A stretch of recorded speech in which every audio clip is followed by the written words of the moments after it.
to tonight's Call Me Skeptical Holy Books. Oh my. Tonight we are... I have one right here. Oh my, that's right, everyone. Get your favorite holy book out. Y'all want to take your Bibles out, turn to the book of Colossians, chapter 3. My favorite. We'll be reading from the King James Version tonight. That's right, and I always love certain... that's the only version, James. I always love when they tell us that's the you found the right version. Those other versions, I of course have my lovely Skeptics Annotated Bible, which is a King James version with a little bit of love put on top. Apostasy and blasphemy added just for fun. Just for a little bit of spice, that's right. But tonight, we are opening up the internet phone lines to see if someone can help us understand. Hey, AJ. What is up, Atheist Junior?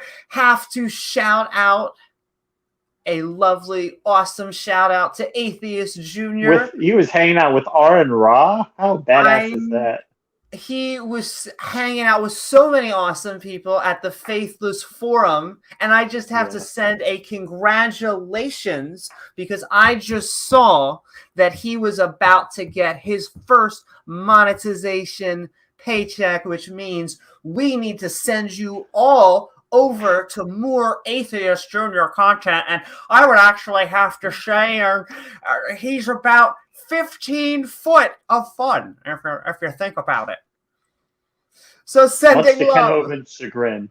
Exactly. But yes, tonight we are looking to see if someone can help us understand why a god would need a holy book to communicate their existence. I mean, really? So come join James W. and myself, Amy Newman, oh my, for a scripturally good time. Biblical good time. Biblical, It's biblical. That's right.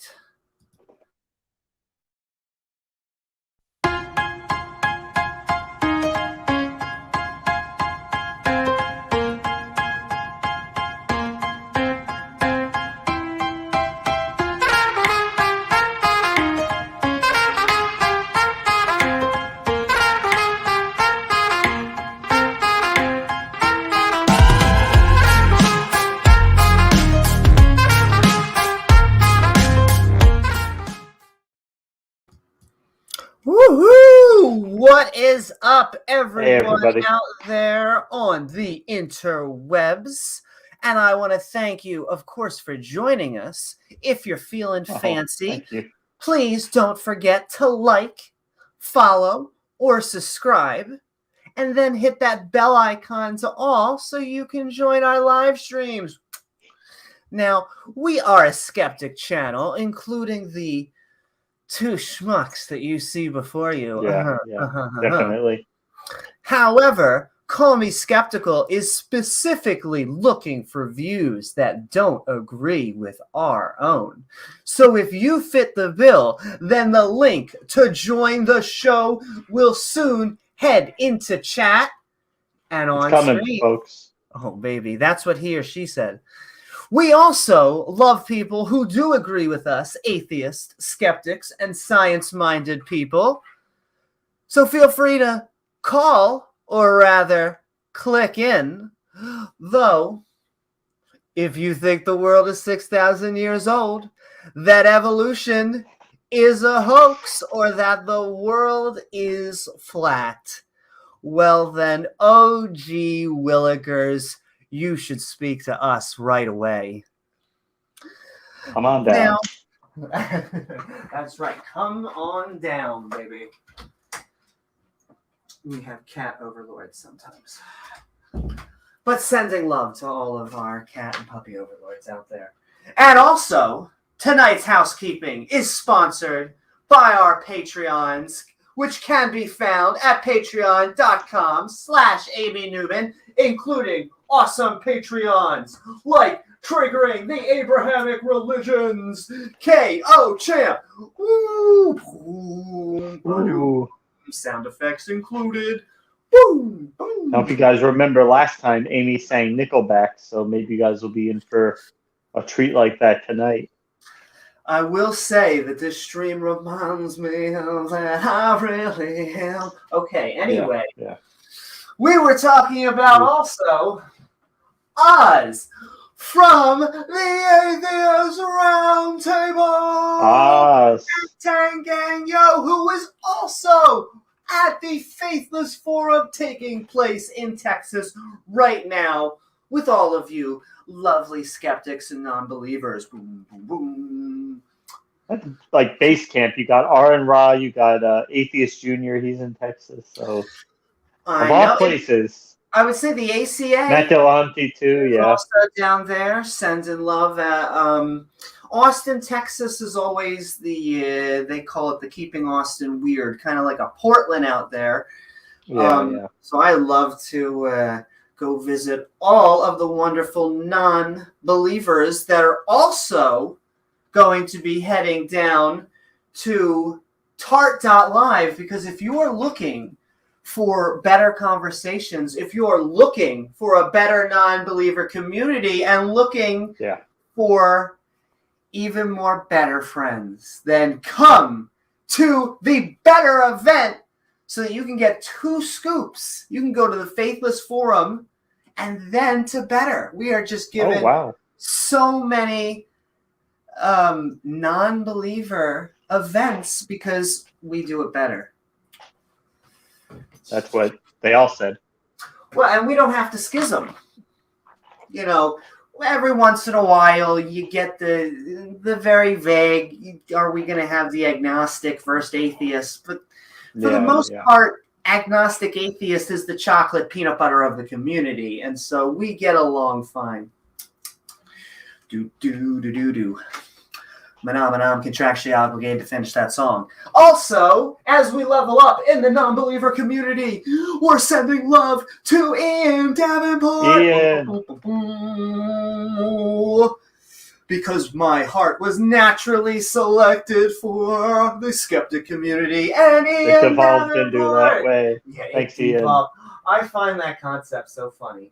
Devolving. It's pretty ridiculous, isn't it? Anything outside of something like in a funny term and like idiocracy, but I feel like even the irony of a lot of that would be missed on I wouldn't call the intellectual level to call it but we are not biologically de-evolving. We'll say that. We may be looking down at our screens. But we are sending love, especially when I don't know, it's a peeve of mine, just like we were talking about prophets, this just notion that you can have a book that is straight one-on-one with God. Well, it kind of makes Grumpy and James and I go bleep, bleep, bleep, bleep, bleep, bleep. I really... Gizmo doesn't like it either. Yeah, Gizmo, he doesn't seem convinced. And, you know, it's funny how each religion, you know, they have their own mutually exclusive claims that they are the one true religion, and it's only through this text that you can get there. You can get to that holy special place. The special glory hole. The special glory hole, where the mercy seat is. But also sending love to 3 princesses and 1 who's sending hearts to Diana Smith. Woo-hoo! Diana. Thank you so much, Diana. As we Thank you, Diana. Basically to the entire how should we say? Grumpy in the house, by the way. Grumpy, hey, Grumpy.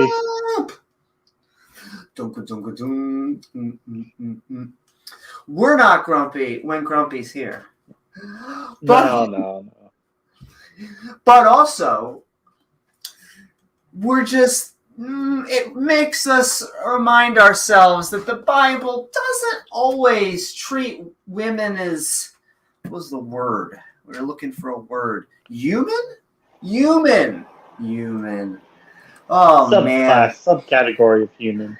James, sometimes you gotta have a hierarchy. You gotta rule over the other animals, including your women and livestock. Amy, Eve did take the fruit first.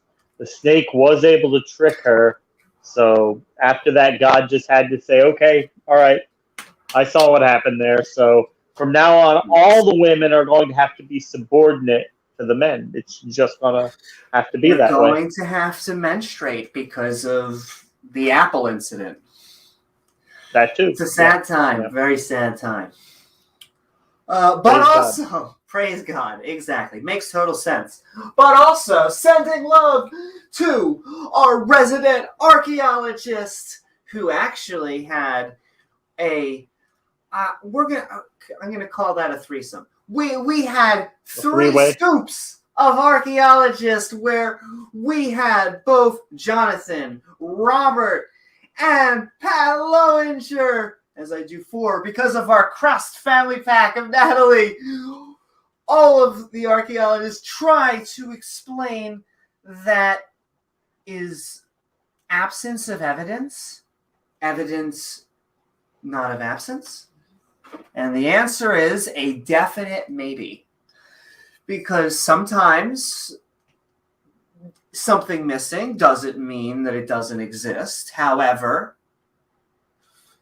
if you're collecting many data points of something not existing, there becomes a bulk of evidence where you would expect to exist. You would expect, and you almost would, in my opinion, your belief would be over towards the preponderance of the evidence, which means it doesn't exist.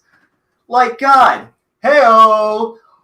But if that triggers you, or just doesn't tingle your fizzies, feel free to join us very soon as that link heads into chat. Yeah. But sending love to Pat Lowinger, because I call myself a Thank you, Pat. atheist. I think that I don't believe that a God exists. I cannot have absolute certainty of that. I do think there are gods we can disprove. I actually lean much heavier in many of the Abrahamic gods, those versions. I don't believe that they exist. I cannot tell you this for absolute certainty. I can definitely tell you if someone put a gun to my head, what I'd bet on. That's all I can tell you, is that I am not convinced. I'm convinced in the other way. Especially after reading, doing our Bible study. The longer I do the Bible study, the more it just does not seem holy. No offense, Bible. Or God, huh? Come on down. They always look up. That's true, AJ. They never look down. She's got the longest of several attributes. My. I hear. Are you saying it's a 15-foot long attribute? Yeah. But yes, sending love also to, James, myself, and Dale Pastel. It comes down to not that we need a ton of empirical evidence, but, maybe a smidgen of empirical evidence. A little bit would be nice. A little bit. And I know that this is another hang-up, because they're like, oh, you atheists, you skeptics. Why does it have to be empirical? Is everything in your life empirical? Do you go by and order a soda and say, do I need a test for that? Well, yes and no. Sure, we do just take certain assumptions, like maybe someone didn't poison my soda, but at the drive-thru or whatever. That other people have minds. But exactly, but whether the soda exists can be empirically verified.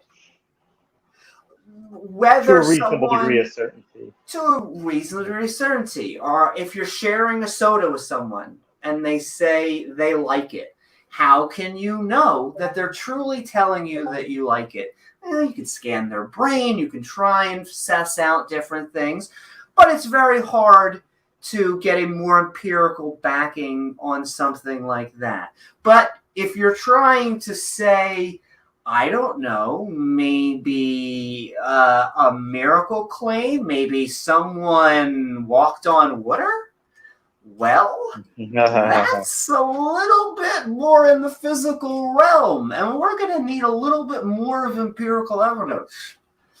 That's when they say, well, it's the breaking of physics that is the evidence of the miracle. No, but I want to see the breaking of the physics. I'm fine with it breaking. Let the Jesus fellow come in front of me. That's what he said. And do it. In front of the lab would be even better. Don says you're very animated tonight. Woohoo! That's right, baby. I can get so excited over holy books. So excited. My version of erotica, let me tell you. And after reading it, we can always tell how full of laughs and excitement that the Bible is, as it does occasionally get a bit funny. God's anything if not a jokester once in a while. And so is my kitty. Wants to go in and out. But those are the true overlords. But James, cats don't have thoughts. You know what I'm talking about? How could a cat or a dog? They don't have language. How could they possibly? They don't have language. Have you ever heard another animal say something? That'd be silly. Why would they be thinking, having emotions or thought? I mean, Jesus didn't care about the animals. He didn't come to talk about them. Look, James, he gave souls for only one animal. I think it was... okay, in or out? You got one more chance. In, out, in. You need to put a moonlight door on there. A moonlight door. He'll be okay. He's doing it. It was Ricky Gervais who said, I don't know where dogs go when they die, but I'm butchering this. I don't know if dogs are in heaven, but I want to go where they go. Something to that effect. But I would be interested in knowing if the people who have this kind of hierarchy, this whole we have dominion, other animals, I wonder if the other animals get into heaven. And if so, how do you choose? How do you choose if your Scruffles goes to heaven and the cockroach doesn't go to heaven? How can you... Or I'm very interested how you separate the different animals. Is there like an IQ test for heaven? Does it have to be like a certain IQ? The logistics are never strong in religion. The emotional support alligator go to heaven? Well, yeah. I mean, they would have to because they're nice and emotionally supportive. And elephants could pass the mirror test. They're introspective animals that mourn death. Are they going to heaven? Holy text, once again, not too clear on a lot of these logistics. Humpty Dumpty had a great fall. Oh my. Yeah, basically. But also sending love to, James, does the earth look a little bit thick to you? Around the edges. It's a little around the edges, that's right. Love handles. It's true. But it could be a spheroid, the flatten on top and bulging a little bit at the poles. And it could be just a globe. Maybe it's just a globe. Or not a globe. What was I forget. The dome. A dome. Maybe it's just a dome. Maybe a dome. Mm-hmm. That's a good possibility. I never thought of that. Thought of it that way. I don't know. It looks flat around the tag. Maybe. No.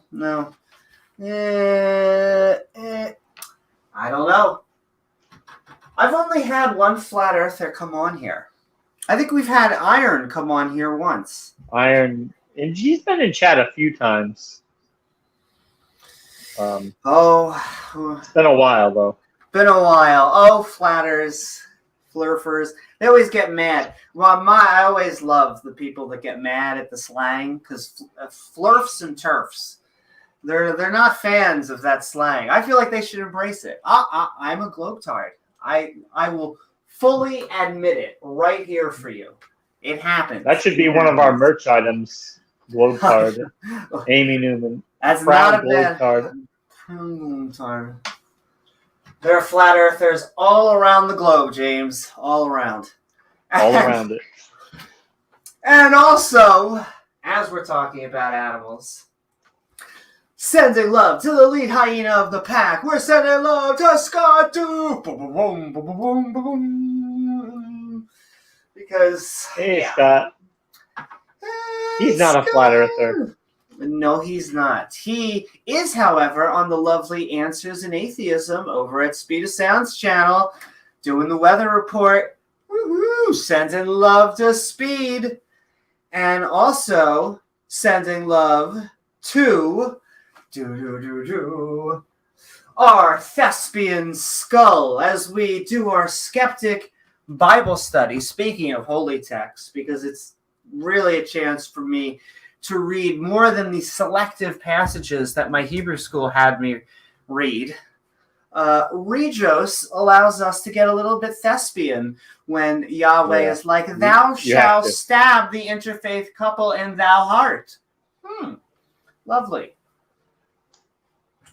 But thank you, Regios. Cooking with Yahweh. Cooking with Yahweh. Yo, it's so weird. So weird. Like, and it's a flour, like making sacrifices with flour. We're mincing a little bit of oil. We're getting a drink at our side. This is like spraying blood around altars. And I know. This is Bronze Age Applebee's. I really don't get what's going on, but okay. It's like God wants like tableside service. Can we get this? Can we get this refill? I know that I'm everywhere at all times and can refill it myself, but earn that tip, Becky. What would an omnipotent being need with a sweet savor of a burning animal carcass? But whatever. That's how you know that your God is good. It's when he loves the smell of burning flesh. That's how you know that you're on the right team. I guess especially because considering it's an innocent animal that did nothing wrong and in fact is incapable of having a moral code to begin with, so is not culpable for anything it's ever done. That just tells you that, James, remember, dominion gave us dominion over those lovely animals. Not that we would ever be animals. Don't you ever call me an animal. How dare you calling my grandmother a monkey? How dare you? I mean, they want to put us in the same family as the monkeys, as the apes. They want to say we're all in that same family. Are you saying my great-great-great-great-great-great-great-great-grandfather was a rock? No, we're not. But thank you anyway. No. Thanks, Grandpa. But yes. Thanks, Doorknobhead. What's up, Doorknobhead? And all of you lovely skeptics and non-believers and allies out there on this lovely weekend. But also, last but certainly not least, send them not in any way least. Woo-hoo, to Rachel Holland. Woo! I'm contractually obligated to finish the song. One more twirl. One more twirl. That's right. Give baby. them that's right. You got to give the fans what they want. Listen, you gotta be the pleaser. Now, as I twirl, it does kind of remind me, James, that a book like this would never support slavery. That's what I like about holy texts, is they're never wrong. They stand the test of time, and you could just pick a random chapter, and it's honestly like looking into the future. That's what I like about it. If you take it in proper context, yes. That's right. Proper context. In its proper context, it's anti-slavery. That's right, James. As long as you understand the context, you'll get it. Right. And of course, we want to thank all of our patrons out there. And you are Nick, who enable. We got Nick out there. Woo! Oh boy. What is up, Nick? Just in the nick of time. All dad jokes, welcome as often as possible, along with kitties and puppies and turtles. You have a pet turtle, bring them on. But also, thank you to our patrons. You are who enable us to make this fun content, along with viewers like you. Now, before we switch into callers, oh snap, oh, and I see Titan, your anus. Oh my. What is up? X Music and Donna, woohoo, and Comrade Jerry, and Don Willis. And all right, Germania out there. Hey, Germania. Woohoo! What is up, Germania? And all right, before we hit those callers, holy books. Because God was never a fan of the DVD player. For thousands of years, many religious traditions were oral.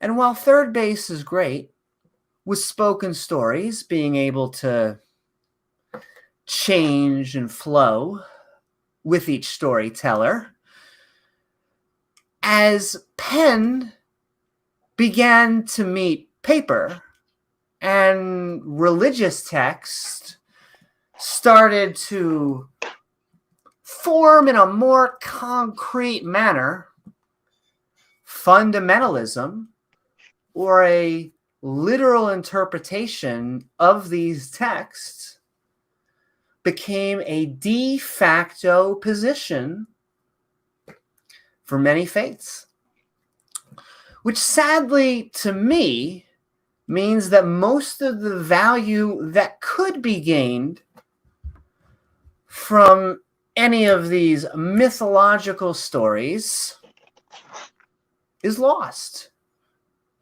And that is what these are. Myths.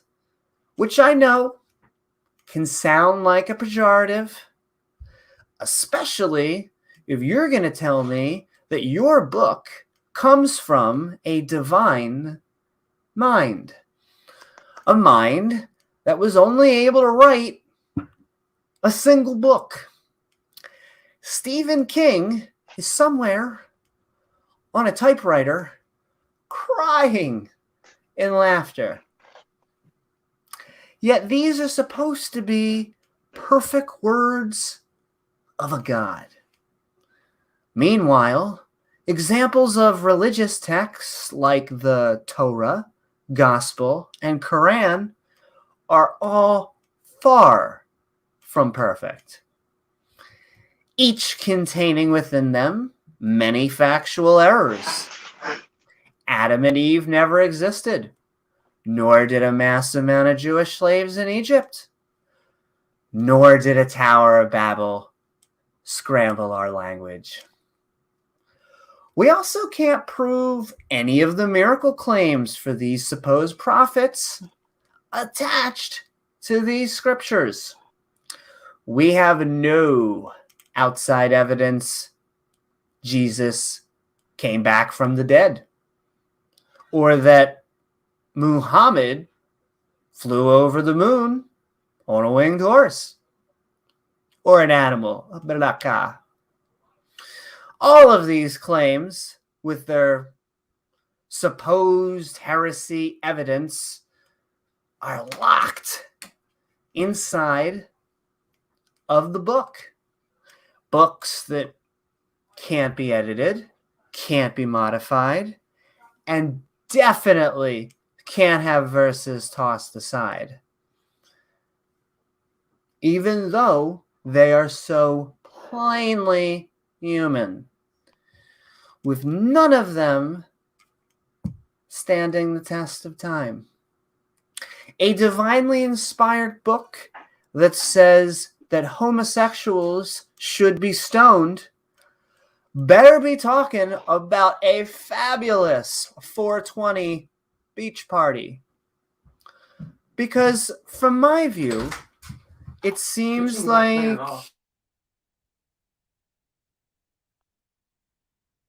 You on mute, Amy? Oh. Because from my view, it seems like these texts were written and inspired by humans. Humans who are a timestamp of the era they came from.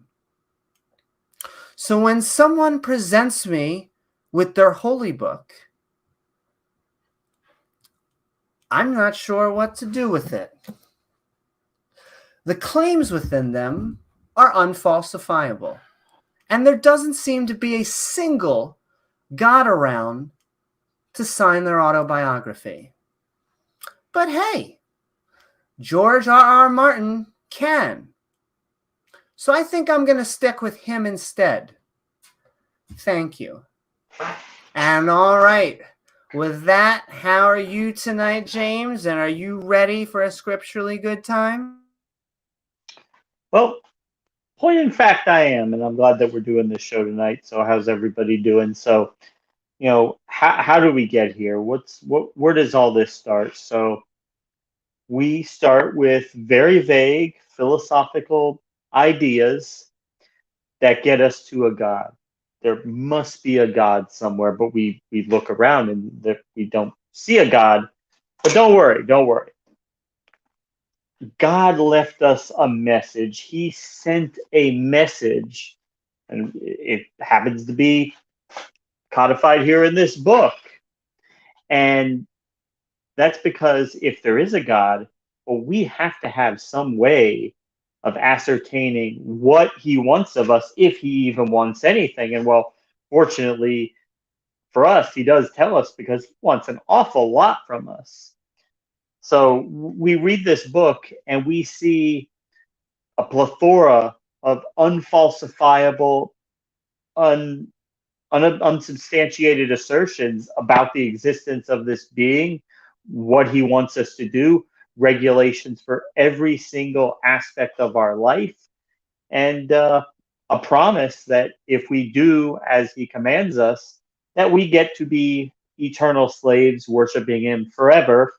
But at least we won't die, and don't worry, he'll modify our minds so that we love being his slave forever. Because at the end of the day, free will really wasn't that important anyway. It's just a test. The true state is to get beyond free will, because free will is just for right now. But the other side of that is also when we look in this book, we see absurdities, contradictions, and we see atrocities jumping out at us on nearly every page. We see a moral framework that is entirely consistent with the era that it was written in, being Bronze Age, Iron Age humanity. So it appears that the morality of the Bronze Age is actually the pinnacle of human achievement. We've all been degrading since then, unfortunately. And not only that, once you assume that, well, okay, this being exists and I guess this is his word, I guess he wants us to do all these things, you run into another problem. And that is that all these people from all these different denominations, and it's like this in different faiths, but in Christianity, they all read the same book and they all come up with radically different interpretations of it. And we get to see front row what that looks like every day on YouTube when we see channels having battles about points of doctrine. Point in fact about soteriology, the doctrine of salvation. Is it once saved, always saved? Or is it some type of amorphous once saved, saved until you screw up again, and then you have to repent, and then you can be saved again, and then you're not saved the next time you do something bad until you say sorry again. And that's just one contention of doctrine that has been splintering Christianity for hundreds of years. And the thing is, there's never any end, there's never any resolution to it. The fracturing only continues because you can read the book and you can find support for any position if you want, because it's all over the place. It contradicts itself. It says one thing here, says a completely different thing there. But of course, it means the same thing because there is no contradiction. It just looks like there's contradiction. It all means the same thing. And all we have to do is take believer A's interpretation of it, and we'll be fine because he has it down. He knows what it really means. Of course, then you talk to believer B. Believer B says, don't worry about what he said. I know what it really means. I figured it all out. You can go with my interpretation and you'll be fine. So at the end of the day, how do we really know, even if you go down that rabbit hole, which path is the right one? You don't, because it's a crapshoot at best. Now, is this the type of thing that any type of not just any type, the pinnacle, the most intelligent, the wisest, the wisest creature you can ever imagine in existence, and this is the best it can do? Bronze Age books, full of atrocities, full of contradictions, full of absurdity, full of blatant contradictions with science and history. I think we need to expect better from that. And if you're a deity and you want people to believe in you, I have to think that he could do better than that. And I think that's the standard that we need to hold him to. And hold God's feet to the fire. Thank you, Newman. Woo-hoo. Thank you so very much, James. And all right. The assistant here.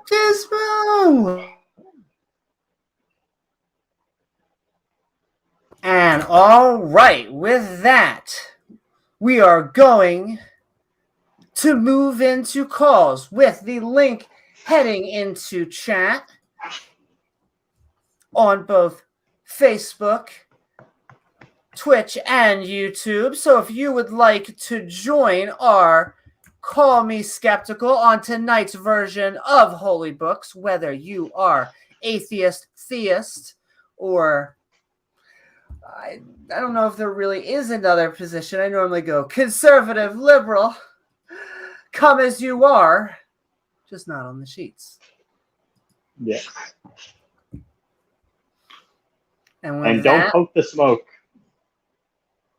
I am going to pin the message up on to the board. So come on down, because we are calling me skeptical tonight on Holy Books. Religious texts. Yeah. Is it reliable? Is it a reliable means of communication? The answer is no. Well, Pat, I mean, come on. The Christian, they always gender their God as a he. I don't think he exists, so maybe we should call him they or them. It's true.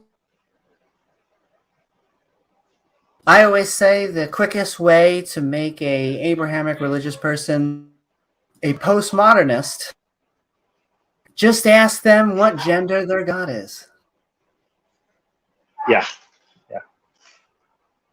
Well, of course he's a male, of course. Of course. What sex characteristics does he have? Genitalia? Does he reproduce? I mean, I don't know. Yeah, doesn't seem to have a male chromosome. I'd love to know. Does he really? He would have to have one longer than 15 feet long because he couldn't. Because if an animal could have a 15-foot long appendage, then where did that come from? It would have had to have come from a god who had a bigger appendage, right? True. It's like, how could consciousness emerge from a universe that wasn't created by a conscious being? Yeah, that's the other thing. Conscious being, minds, and all that. I really dislike the concept as a common theme on this channel. I want to know why a being like that would even exist, let alone write a book. If God lived in this time period, would they have a podcast? I don't know. Well, I mean, the book says at some point he is going to come back, or he's going to send messengers back, and we have a guy who comes on our show quite often claiming to be one of those messengers. But the thing is, we never see anything manifest. We never actually see anything in the Bible take place in reality, even though we're told all the time to expect it any day now. The end is coming, Amy. It's coming. Oh my. God wrote about it. It's happening. And the thing is, no, it's not. Yeah. No, it's Trust me. There have been ample opportunities if the devil wanted to come and take over the world for his own, to enact his evil, sinister plan. He has had plenty of opportunities to do it. Lots of time. It hasn't happened because the devil's not real. There is no plan. We're just humans fucking around and doing shit. That's all that there is. Sending love out there, Gur. I completely understand. And Blaster Master on Blaster Twitch. Master on Twitch. What is up? Sending love to all atheist, theist, whatever your walk of life out there. We are sending many hearts to you, but we are asking you to call me skeptical on holy books.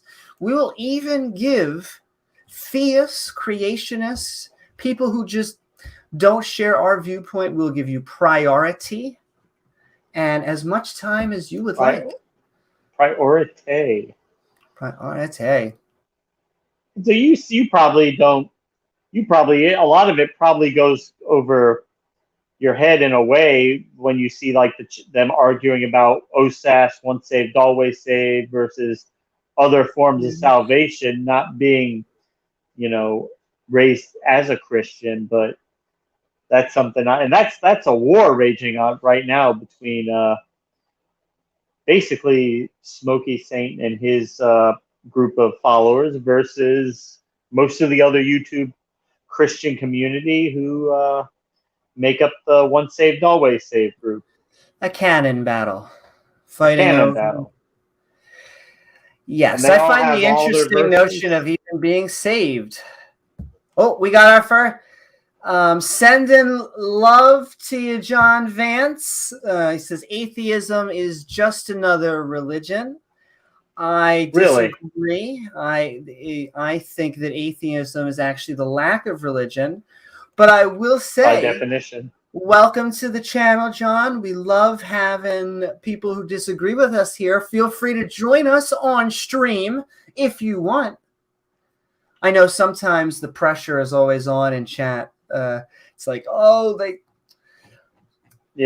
saw me. But no, we're sending love. Germania. Yeah, that's a hot topic right now. And that's the smokester. He is, that's the hill he wants to die on in the community. And that's the fire that's raging right now, is once saved, always saved. And that actually that doctrine in and of itself leads into some very bizarre places. Like you'll hear them sometimes, Amy, and they'll say to someone like me that they know I was never a Christian, that I never really believed, because if I did believe, I would remain a Christian. Because there are verses that seem to indicate that if somebody walks away, well, they were just never one of us to begin with.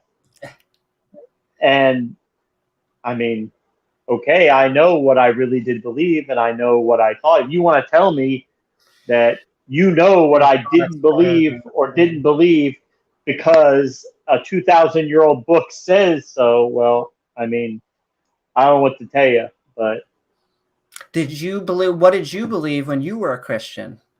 in terms, I would have been in the once saved always saved camp. I think that would have thought that the scriptural evidence seemed to point in that direction. I think I would have said that anything else is you earning your salvation, because imagine if you don't take the once saved always saved and you're not a Catholic, but if you're in that category, then you have to think like, okay, so when you sin at a certain point, then you ask Jesus to forgive you, and he does. He, like, you fell down, Jesus picks you up, he raises you up, and then he points ahead, and there's like a tight rope with water, and there's alligators, and there's, the tightrope gets electrocuted, and he says, oh, great, now all you have to do is walk 500 miles of that tightrope without falling off, and then you're saved, but I did it all for you. Like, no, that's actually you earning your salvation. That's not God doing it for you. If he saves you once, and then you are responsible for everything after that. Yeah. And I was going to say, we'll go 2 comments, and then we're going to switch into our first caller. Woohoo!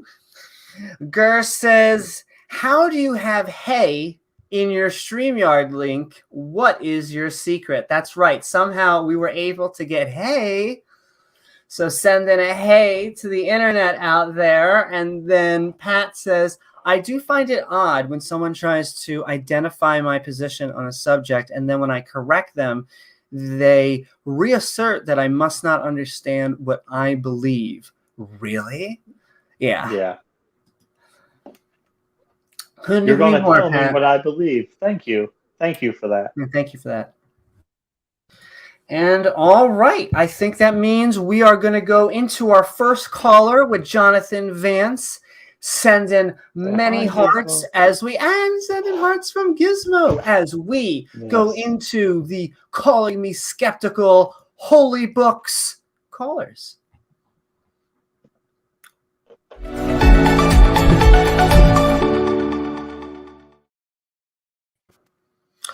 What is up, Jonathan, and welcome to tonight's episode of Call Me Skeptical Holy Books.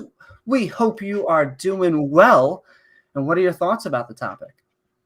Sorry, I just jumped in, but maybe I could just give you my 2 cents or my 2,000 or my $2 million. I don't know. Go ahead. Depends how long you guys will let me on.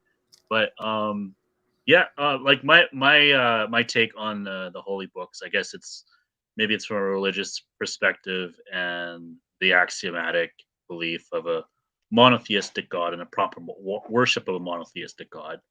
But maybe I can make it relevant to this platform here. Do you find that you worship things in your life inadvertently? I wouldn't use the term worship, and I understand that idea that if there's something that you place all your emphasis and time on, that could be a form of worship. But I don't particularly like the concept of that. What do you think, Amy? Yeah, my joke is normally the only thing you should worship is your partner, maybe in a DNS sense. But besides that, I would use other words to describe. I love ice cream. I don't worship ice cream. Okay, I guess so would be the definition. So, definition of worship. What's the difference? I'll ask you. what do you think the difference is between the definition of worship and the definition of love?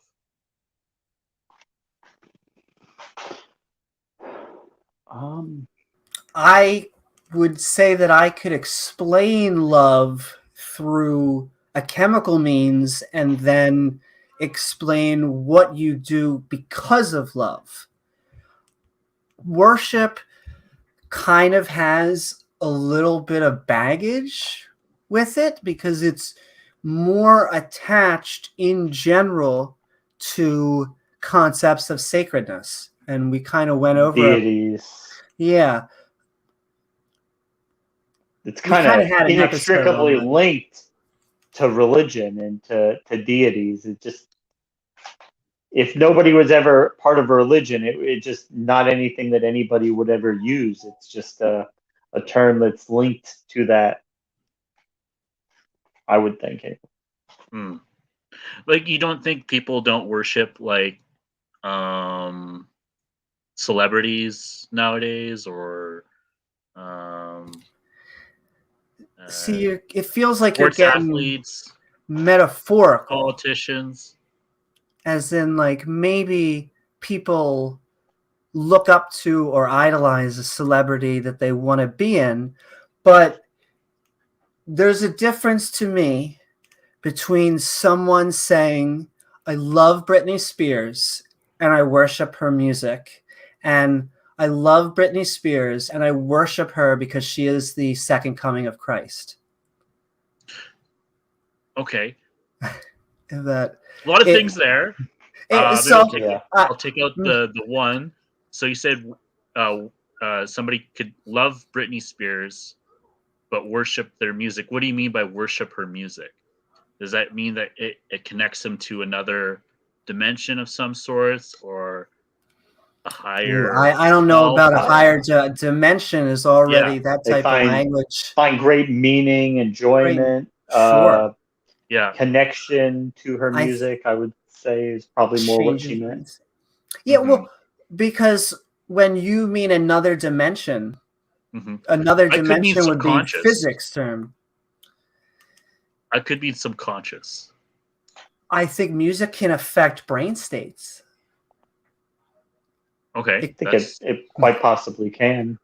hmm that's very true. A lot of people place a lot of emphasis on music. A lot of people, music is a huge part of their life, and they gives Hmm. them great meaning, and it just consumes a lot of their thoughts and their time.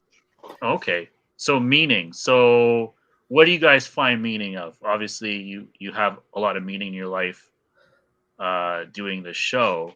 So Indeed. what is the definition of like meaning?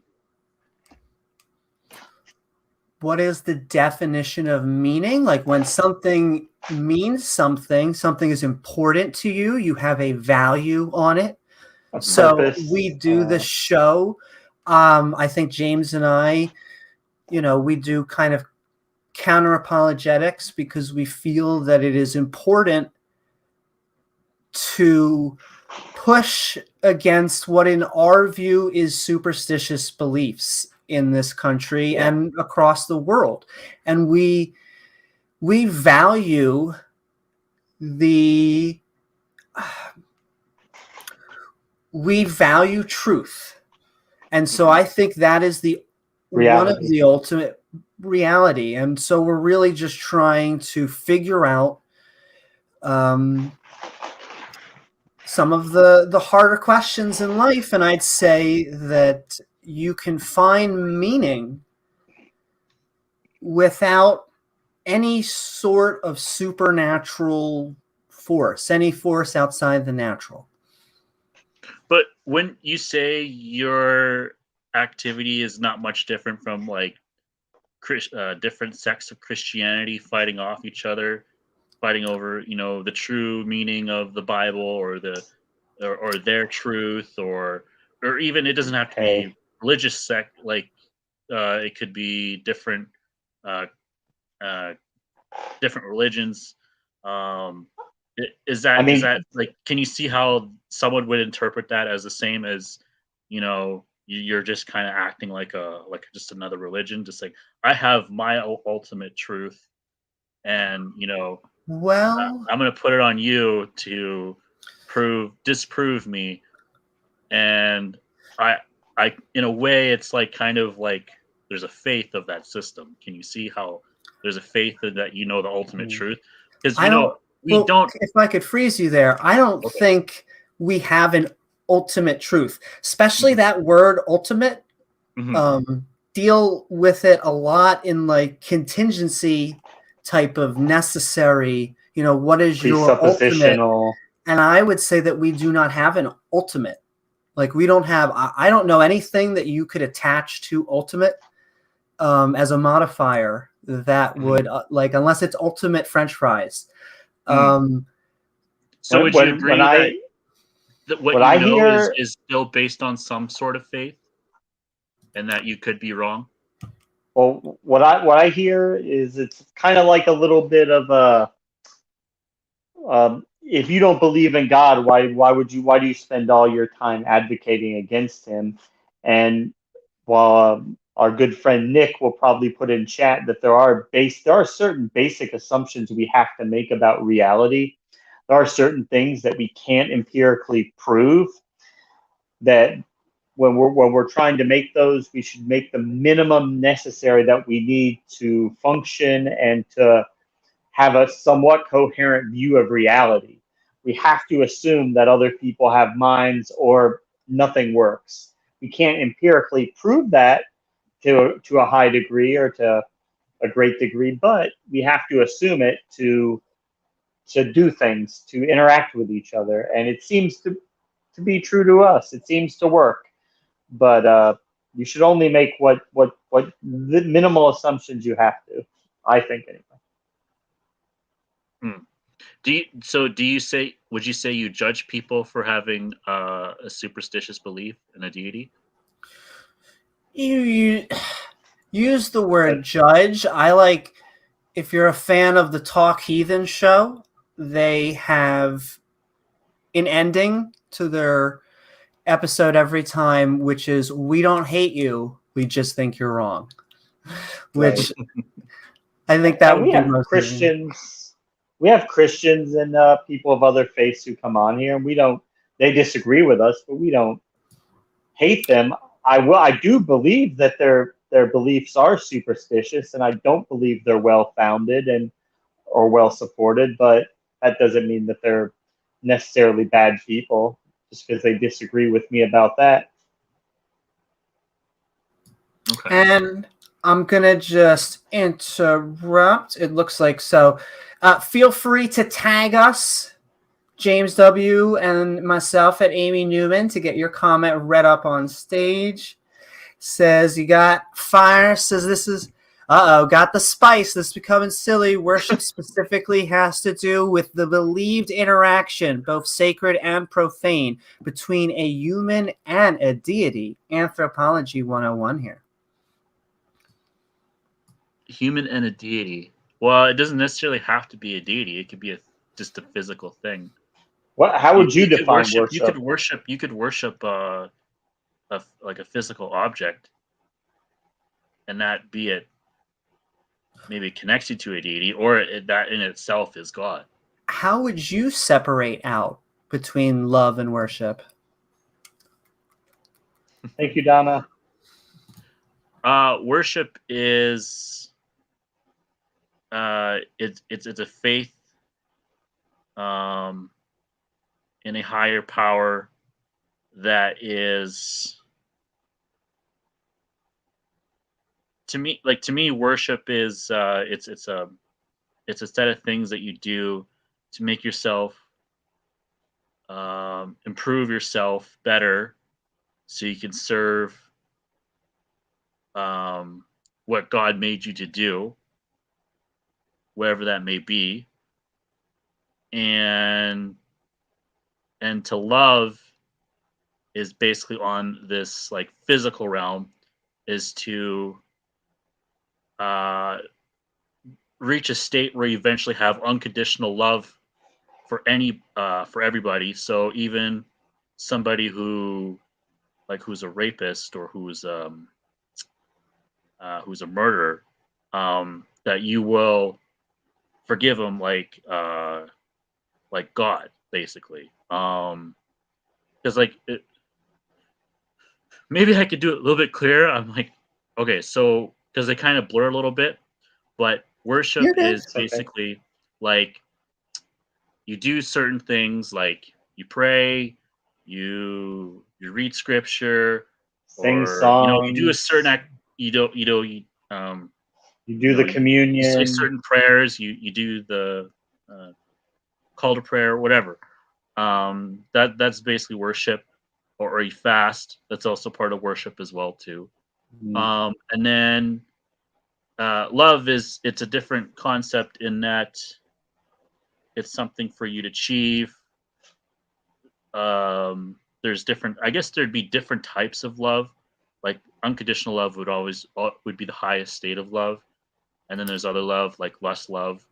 Um, you just lust over somebody, and then there's somebody that you kind of like their personality or whatever. It could be romantic, it could be a friend or whatever. And then unconditional love is the Are, purest form of, I guess, love. are That you word. approaching? Are you a Christian? Or are you Well, a that was going to Muslim? be Where are my you next approaching this question. from? Exactly. I'm a Muslim. You're a Muslim, okay? Woo-hoo. Yeah, Assalamu alaikum. yeah. Walaikum salam. Woo-hoo. Have you always been a Muslim? Or are you No, a convert? would be revert would be the proper term. Well, and now wait, can I ask, are you calling yourself a revert because that is what they teach? That's because what the scripture teaches? Or are you calling yourself a revert because you were a Muslim, stopped being a Muslim, became a Muslim again? Well, it's basically the belief that we were all born Muslim and then we I stray knew away it. from the path. See, Amy I spends knew a it. lot of But, time but on I these can't help it. Muslim hang on. channels. From a theological perspective, it kind of makes sense. From an Abrahamic perspective, it makes sense because, you know, it takes into consideration all Abrahamic texts and also all the Abrahamic prophets.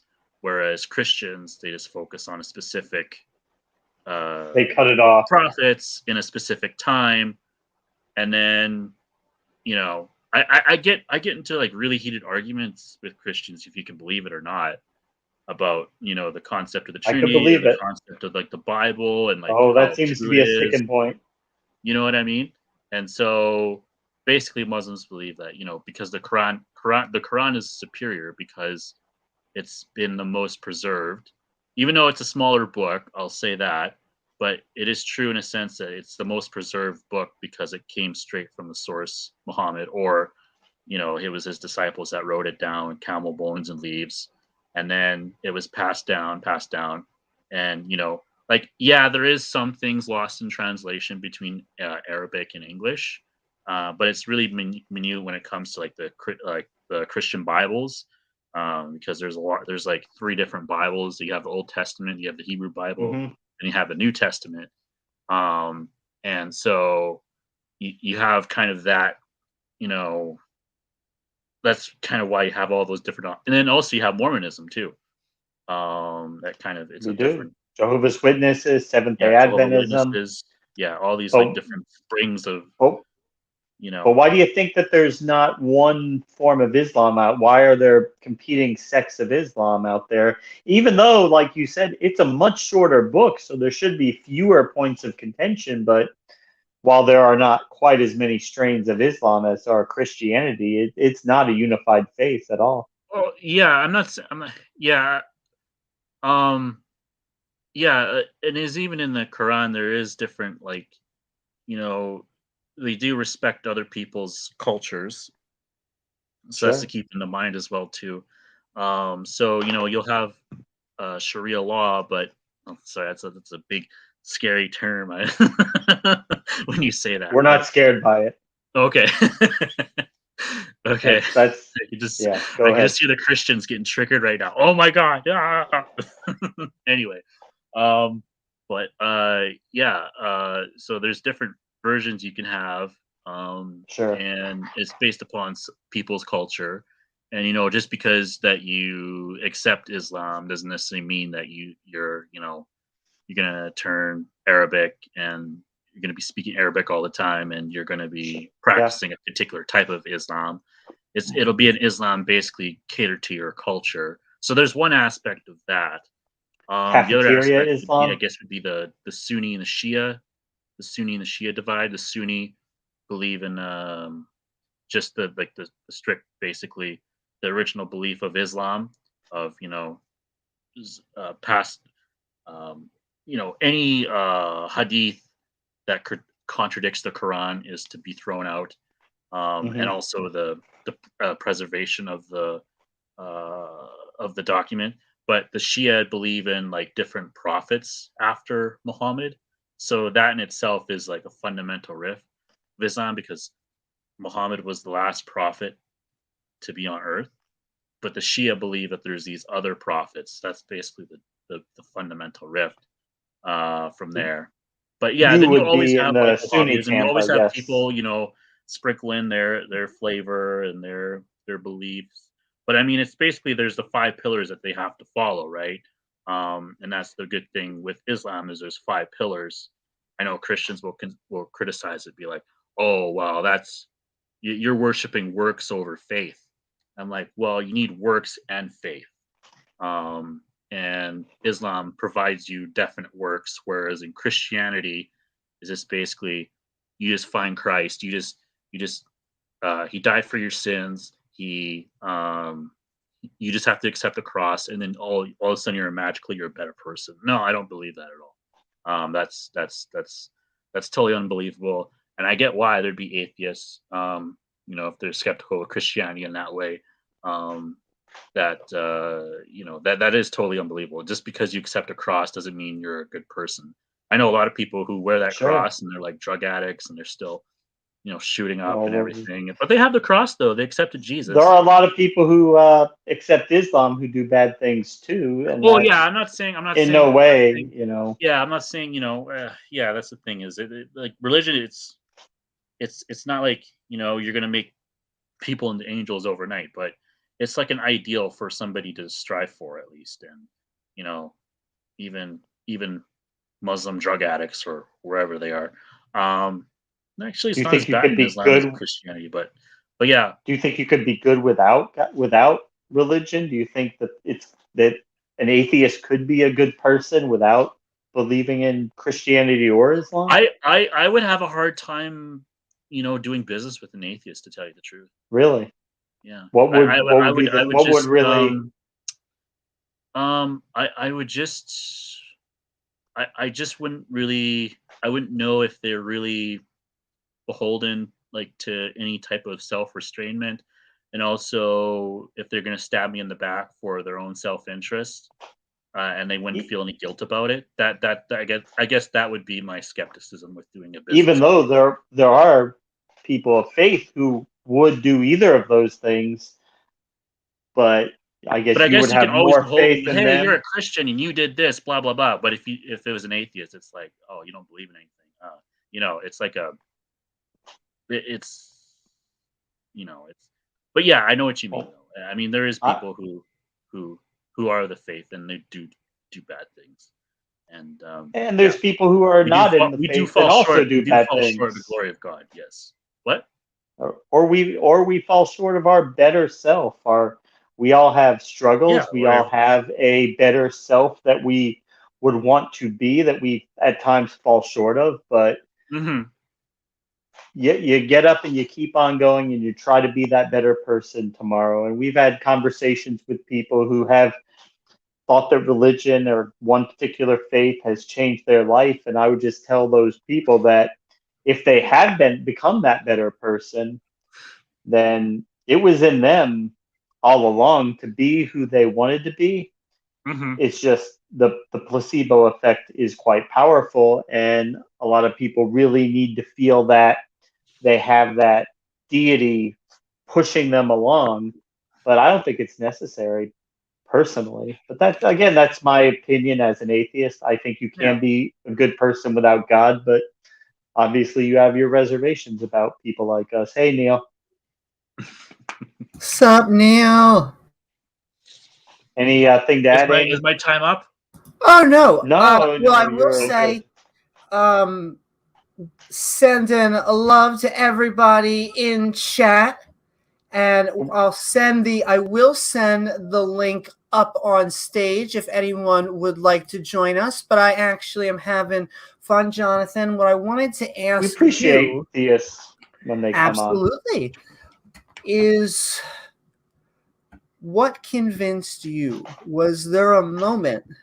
Was there a question, an event, an answer that you got that all of a sudden it was boom, Muhammad is the last prophet, and I would say, and he is the messenger of God. I would say it would just be like the works and the critique of the Trinity and the true nature of a worship of a monotheistic God.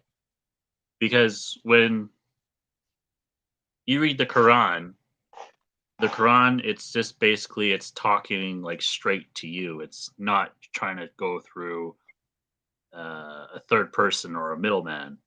So I was really like the reading the Quran and reading the Bible. I noticed that fundamental metaphysical difference. Um, and then also the preservation of the book really convinced me as well, um, to revert to the true natural Abrahamic religion. And I know you, you, I don't know if you appreciate that, but Well, I find that funny. People who know this channel, I say this as often as someone who just learned how to play like their first song. Tells everyone that they learned guitar. But I come from a Jewish background, and so I've recently begun hanging out in a lot of Muslim channels. EA Show, Thought Adventure Podcast, EF Dawa. She's always I lurking. love You never know. always lurking. You never know when And Newman's around. they will consistently tell me before they know me, they're like, "Oh, you're just coming from it from the Christian perspective," and I'm like, "Oh, really?" And my big beef is not that you don't have to convince me that a Trinity is silly. I'm already with you. I don't believe that Adam and Eve existed, Moses or Noah.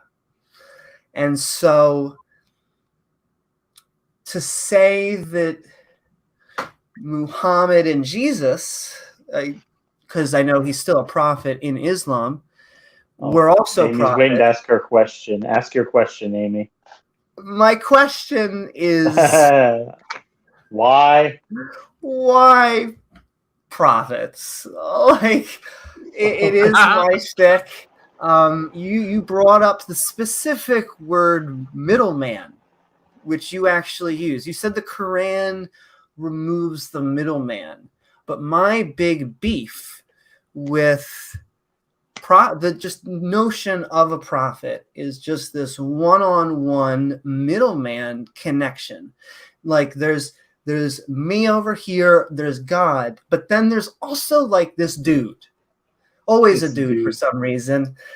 Very rarely a girl, but you know, it could be. But there's always this middle person that seems to be the liaison. And so my question to you would be, why prophets?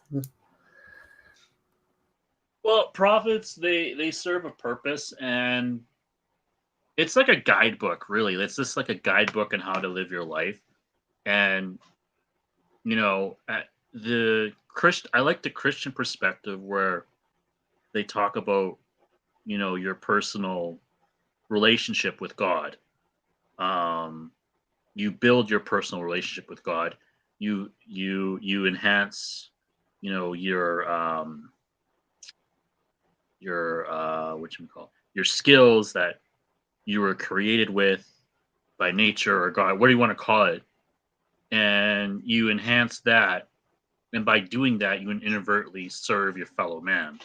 Because I think I think the problem I have with like atheism is that humans are corrupt, and it's just like if you delve off of like um, if you try to get cues from like our secular society, pluralistic society, especially, I guess that'd be the closest to like an atheist society.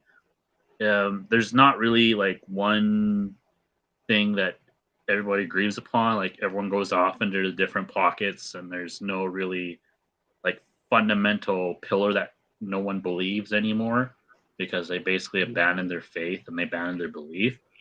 And Can I so We don't have freeze you for anything 1 second? arbitrary. Because I just want to ask a Mhm, few clarifying, like you used the word that we're corrupt. mhm. What do you mean we're corrupt? So humans are inherently sinful, like greed, lust, um, the love of money. Those things are all Um, given to us by evolution. They may be vices at times, but those well, traits that we get those because of evolution. right, but wouldn't you say that you know somebody who is greedy or who wants to make money, um, they wouldn't do it without they might, how can I word it? They might couch it in language like I'm just thinking like the powers that be. They'll probably couch it in language of like, okay, well, it'll benefit you. You get this little carrot on the stick, but it'll benefit me much more. And I'm the moral person because I have all the money in the world. I'm the top of the evolutionary chain. You're a stupid pleb, and all you deserve is a carrot on a stick, which you'll never get. Mm, And so that's basically kind of like the mindset of a greedy although person. although And we and deal a that lot will with the. divide nations. It'll divide families. I mean, look at And the Saudi royal family. Look at the prosperity preachers. mhm. It's not necessarily as soon as you become religious, you become very caring about your fellow man, and you become selfless because we see lots of greed among followers of Christianity and Islam. Oh yeah, I'm not saying that there is uh, corruption in the church. There's definitely is. There's actually passages in the Bible that talks about in the end days where your churches will disappear and do not worship things of which men have created, but only worship me. That's basically why I wanted to become Islam, because that's the real focus, is to worship God, his precepts. Part of it is the prophets, but also building that relationship with God where you can, serve, I guess you could serve a higher purpose, even if everything around you is into pieces and in smoldering and flames and all that Just stuff. keep You're just worshiping like, you know God. what? I still have this belief that I could still push Keep forward, drop and to I your can still knees improve and myself, and I can still, yeah. I have this higher purpose. I don't need to draw from this like outside world, which is corrupt and uh, Can I evil ask? or whatever. Maybe I should And use better terms, but this is crucial. I would assume the answer, but then sometimes I've heard a debate 2 hours long on what the word means. But do you care? Do you? oh, I could do it. don't tempt me. Oh, don't threaten Oh her with a my. good time. But I would say James and I, our pinnacle is that we want our beliefs to be true. Whether or not we like them or not, the highest thing that we want in a belief is for it to correspond to reality. Would you agree with that? Would you even want to know if it wasn't true, or would that be too harmful because you get so much utility and benefit out of it that it wouldn't matter whether it was true or not? Mm, Which we do. We have I heard mean, it before that like they get so true. much benefit out of it, they How would how keep how doing it like regardless. it's just like, we're comparing truths again. It's like I have my truth, you have your truth. Is Are we Allah both in heaven are we both looking right? down, We could be both right. watching We what could we be both do? wrong. But that's interesting too, though. Is truth personal? What do you mean by personal? As in,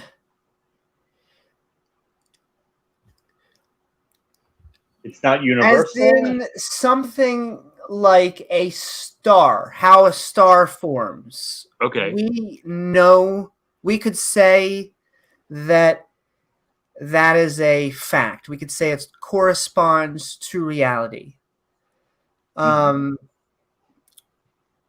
Would, trying to think how to phrase this. Do you care that your beliefs are true?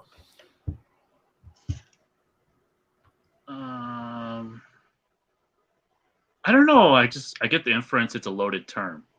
It's asked in a loaded. Okay. It's a loaded question. I get that inference. Maybe it's a wrong inference, but maybe I'm not trying to bait you. See, but I've seen a Sam Harris versus Jordan Peterson debate that was 2 hours on just that question. So the reason I ask, it sounds like a gotcha, but it's not. If Allah, which is Arabic just for God, I think that's a funny thing when that triggers mostly the Christians. God. Yeah, the God. Well, it's just Arabic for God. So if you were a Christian in an Arabic-speaking country, you would say Allah. They'd probably still say God because they would not translate that. It's become into the vernacular. Yeah. Yes, but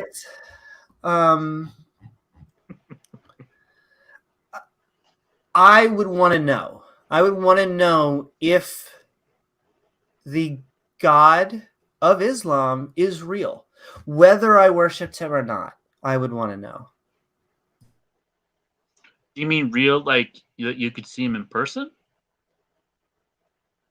If that's the well, I would prefer, if you're asking how I would like it, but then that gets into more supposed things. Now we're getting into what I want. I would say, does he exist? Does that? Yeah, that's the core. Is just. Is he part of reality? And I will say in a second, I'm behind on some tag questions, so I'm going to read those and maybe some good old spice for Jonathan up there. I'll break up. I'll just say, Gur says off topic, but you should post stuff on your community tab on YouTube. Absolutely should. We thought about that, Gur.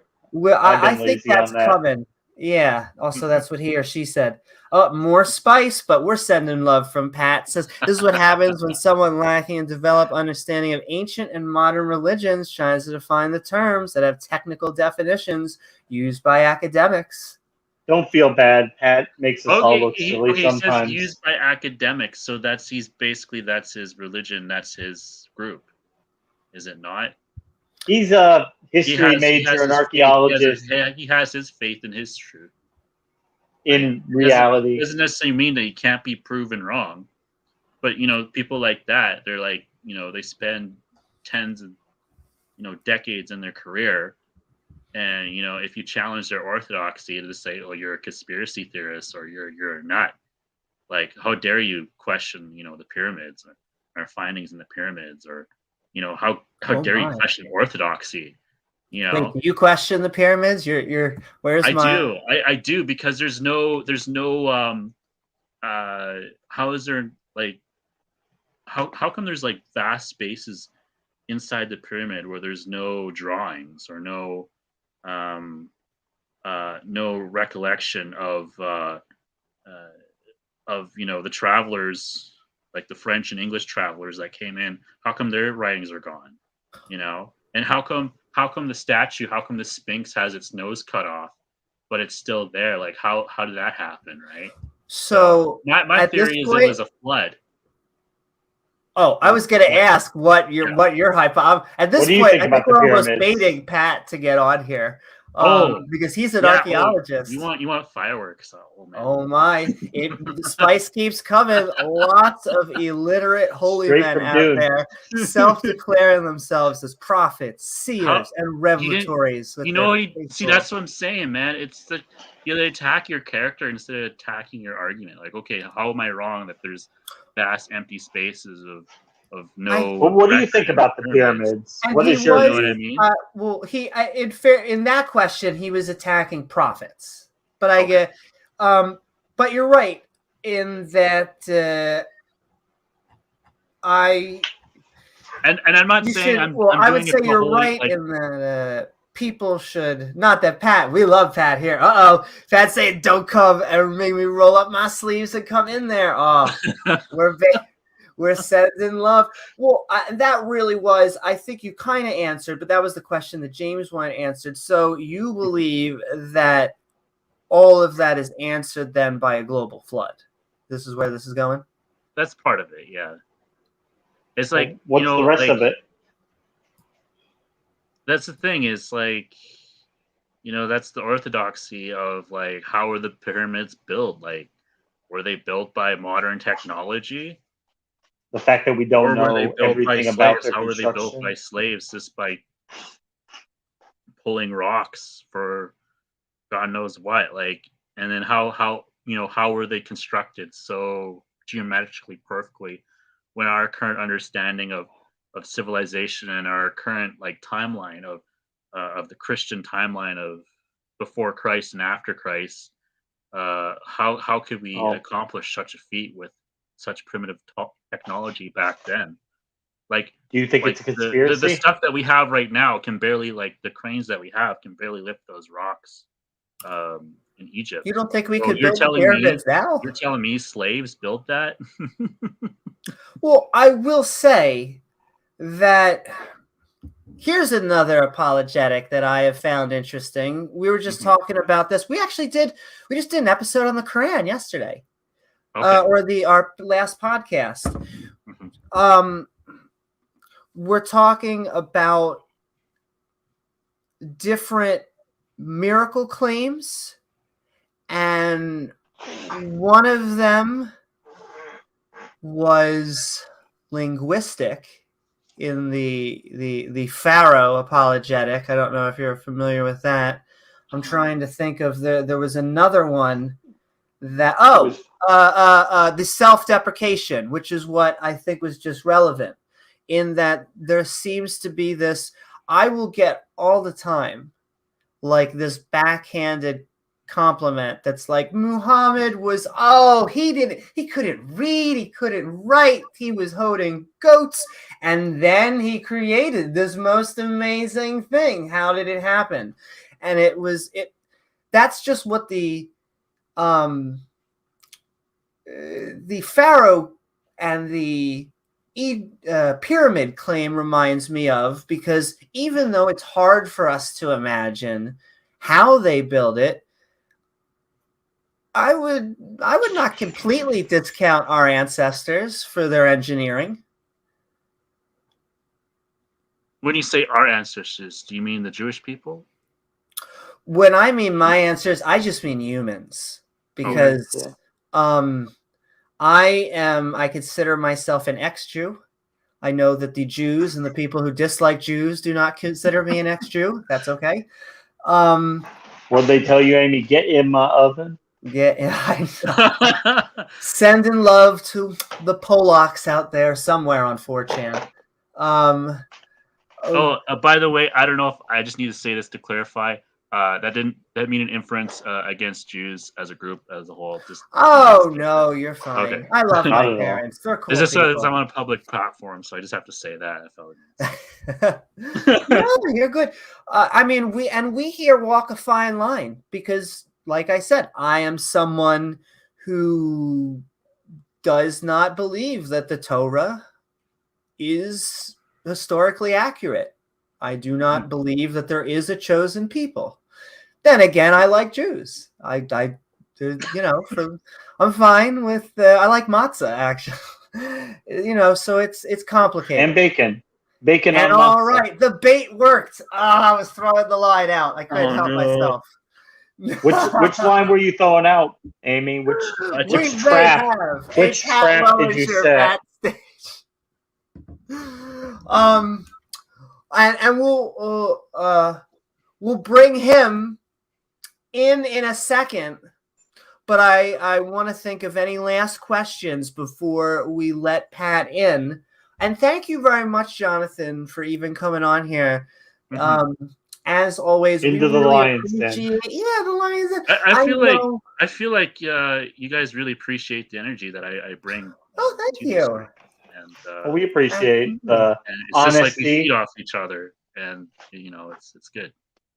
We appreciate honesty from and Amy dropped out, but she'll be right back. Here she is. Satan is we appreciate theists to come on and honestly tell us and want to tell us what they really think. And yeah, sometimes the devil, he summons us to hell. They don't want you to have deep conversations. That's why they're cutting off the internet, Amy. Damn you, Satan. I actually worship Satan. Not today, Satan. 50% softer. And that's right. Not today, Satan. Maybe tomorrow. Maybe. But all right. We are going to bring in Pat, and we're going to have a little fun because I get the feeling that most of his opener has to have some questions with our friend Jonathan, and we will let them talk for another 15-20 minutes of fun. But if you are another theist out there, doesn't matter if you're creationist, maybe another atheist that just wants to give your viewpoint, but gizmo sometimes. Conservative, liberal, as always, come as you are. I mean, it even says hey right in the link. So you got to come and say hey. And that's right, Gizmo. Gizmo says hi. He's so adorable. Yeah. And all right, we are... My girlfriend says he looks evil. He doesn't look evil. He doesn't look evil. She says he looks evil. Looks adorable. I even winked. Yeah. And all right, we have capacity on our call-in show for one special guest host, which means we are going to go into our next guest with Jonathan.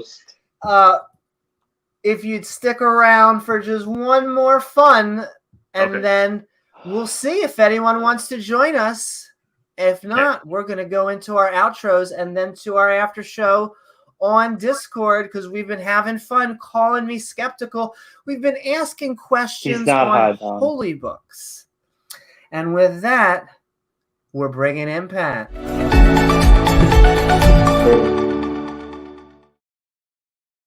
What is up, Pat? We are calling me skeptical on this episode of Holy Books. I hope you are doing well. And I couldn't help myself. We have our new best friend down below, and then we have, it sounds like, archaeological claims, and then we have an archaeologist. I could not. She couldn't help herself. Yeah. But to be fair, I'm not an Egyptologist, but I am familiar with the archaeology of the Mediterranean. So, in general terms, I am more than happy to answer some questions. Mm-hmm. Well, we are generally talking about holy books. Right. We were generally talking also about the Quran and then the global flood. So the global flood, what is your view on the global flood? Well, we did an episode on this, Amy, and we did. There's no geological evidence outside a regional limited flood in Mesopotamia to concur or to assume that there was a global flood. The geological record doesn't support it. Frankly, even outside the Mediterranean basin, we have some issues regarding even just regional floods beyond Mesopotamia, right? So we know that even in Mesopotamia, the floods were limited regionally. So like one city didn't get affected when another one or two did. Whether or not they were adjacent to the Tigris or Euphrates seems to be two of the defining terms for that. Frankly, we know that it's all, it's highly likely that, one or two periods anywhere from between 3100 and 2800 BCE, we had 2 to 3 extremely large systemic floods in the region, particularly southern Mesopotamia, which probably gave rise to the mythical account, given the earth sedimentation layers, the actual destruction that we see in the archaeological record are all indicative of a massive cataclysmic event involving flooding. Mm-hmm. Just because someone has a flood myth doesn't mean that it happened. Flooding. I didn't understand. I didn't understand your conclusion of your spiel there. My spiel? Yeah. That there is within the archaeological record in southern Mesopotamia evidence of regional flooding in Mesopotamia, but not outside of Mesopotamia, and actually not outside of very limited regions of Mesopotamia, depending on which period and which flood event we're talking about. There actually was probably a series of floods, probably 2 major flood incidents in the region between 31 and 2800 BCE. Okay. Yeah, that's basically what I was referring to. So how do you explain like the pyramids and the technology of the pyramids and how they were built? If we just had slaves and ropes, I guess, or I don't know what to use. So that's actually a pretty bad misnomer.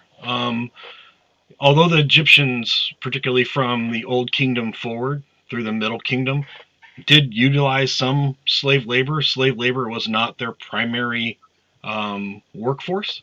Most of Egyptian craftsmen were actually, that was their profession by trade. They were builders, stone cutters, and they were actually pretty highly trained. They spent their entire life learning a craft and a trade. They would actually occupy cities outside various regional complexes, like the temple complex at Karnak. Cities sprung up around it that supported just the activities of these labor forces. And so, given the highly complex, and the tools weren't, it's not just ropes, it's saws, it's chisels, it's a whole plethora of, for the time period, technology we'd expect to see within the archaeological record. And frankly, modern archaeologists and reconstructionists have been able to duplicate exactly what they did there, given the same tools and methodology they believe they used. So it's just how the pyramids got built were time, effort, and developed expertise over generations. Because we actually see within the pyramidal record itself the advancement of various construction techniques. They get better. The pyramids, get more refined, and in many cases, stylistic advancements are made. They're not all the same. They're not cookie cutters of each other, like is often asserted. And do you feel that because you study in the field of archaeology, would you be open to like a different hypothesis on how the pyramids were built, or no? If there's any evidentiary basis for evaluating it, sure, I'd entertain it. Would it cost your career if you were to say, "Oh wow, there's different evidence that that challenges my orthodoxy"? Would you consider that?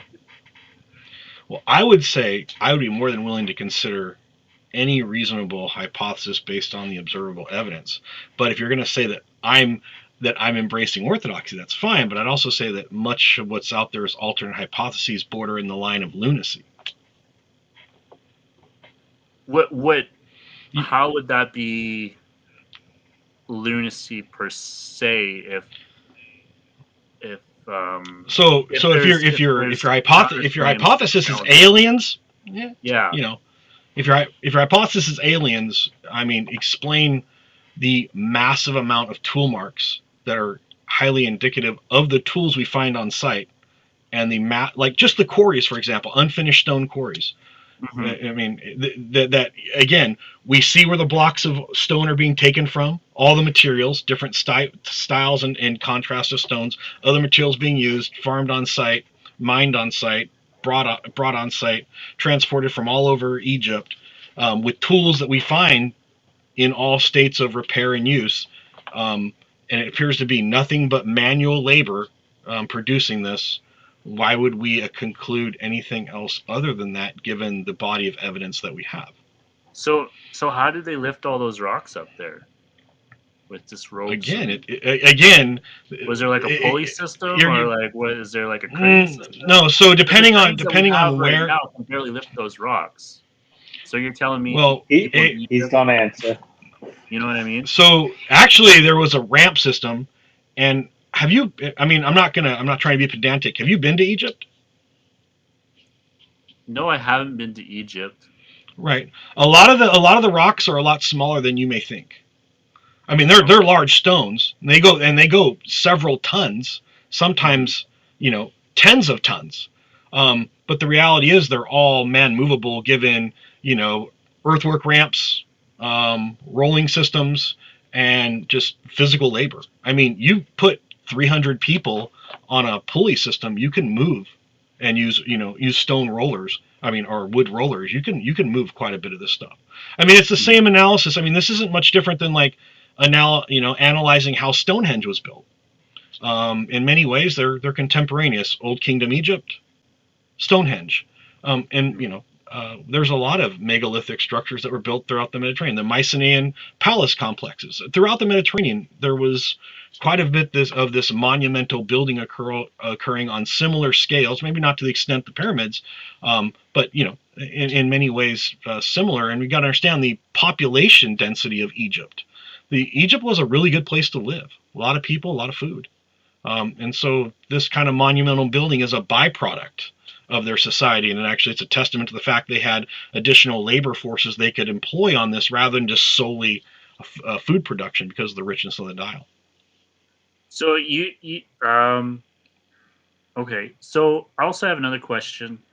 How do you explain like the missing, like from what I understand, is when you go into the tombs, there's a lot of blank walls that haven't had artwork inscribed upon them, and they were washed away to the point where they don't even have like any like French or English early settlers writing on there. How do you explain that per se? Like, because there's a lot of missing kind of facts there. Maybe it's just speculation on my part, but there should be like you think something thousands of years, and it's put that much effort, and you wouldn't have any like mass blank walls. So okay, two questions there. I'll come back to the second one and have you explain a little more what you mean. But first thing is to tinkle. No, I'm amazed by the pyramids. I'm not downplaying. I'm just trying to compare monumental architecture of the period. Absolutely stunning. I mean, if you go anything in the ancient world, you have to enjoy it. I mean, again, I look at all archaeology and I'm fascinated by it. Talking about, if we're talking about blank walls, there's a lot of explanations. And this is a kind of a question that comes out there. How come not every wall or corridor in a temple is painted? Some corridors and temples had no ceremonial use. They were literally there for construction and transportation and the deposit of goods inside. Remember, pyramids were temple complexes. They were places of worship. The adoration and ornamentation are usually in those areas that were either where the entombed were placed, so their chamber, and other chambers ancillary to it, because they had little rooms in their temples for their spirit to travel around, which was one of the beliefs of the ancient Egyptians.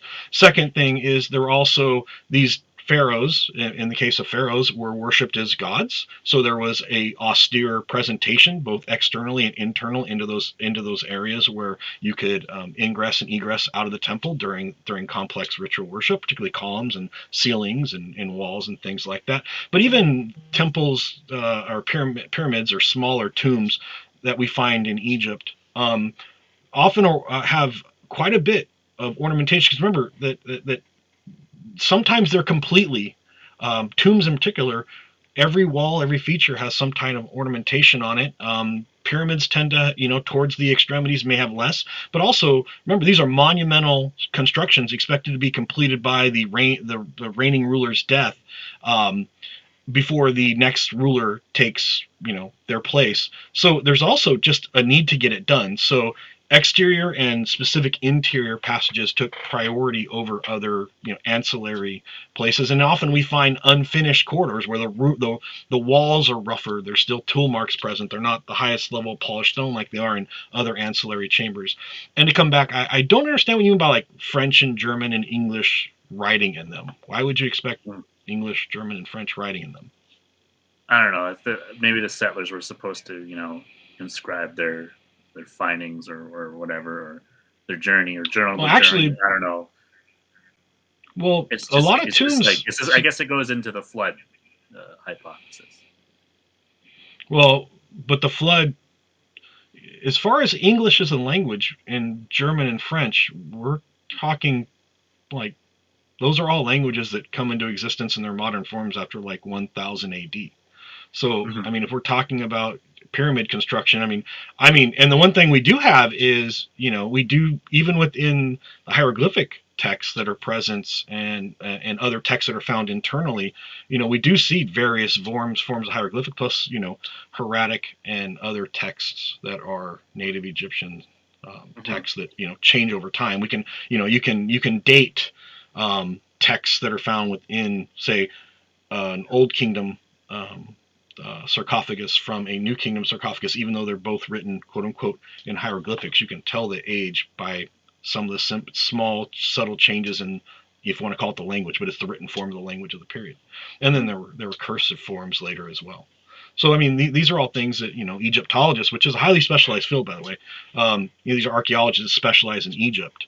They spend a lot of time learning how to, read and interpret these texts. And then understand the construction methodologies that are put in place. So if you hypothesized and you found some evidence of technology that was above the time and that helped build the pyramids,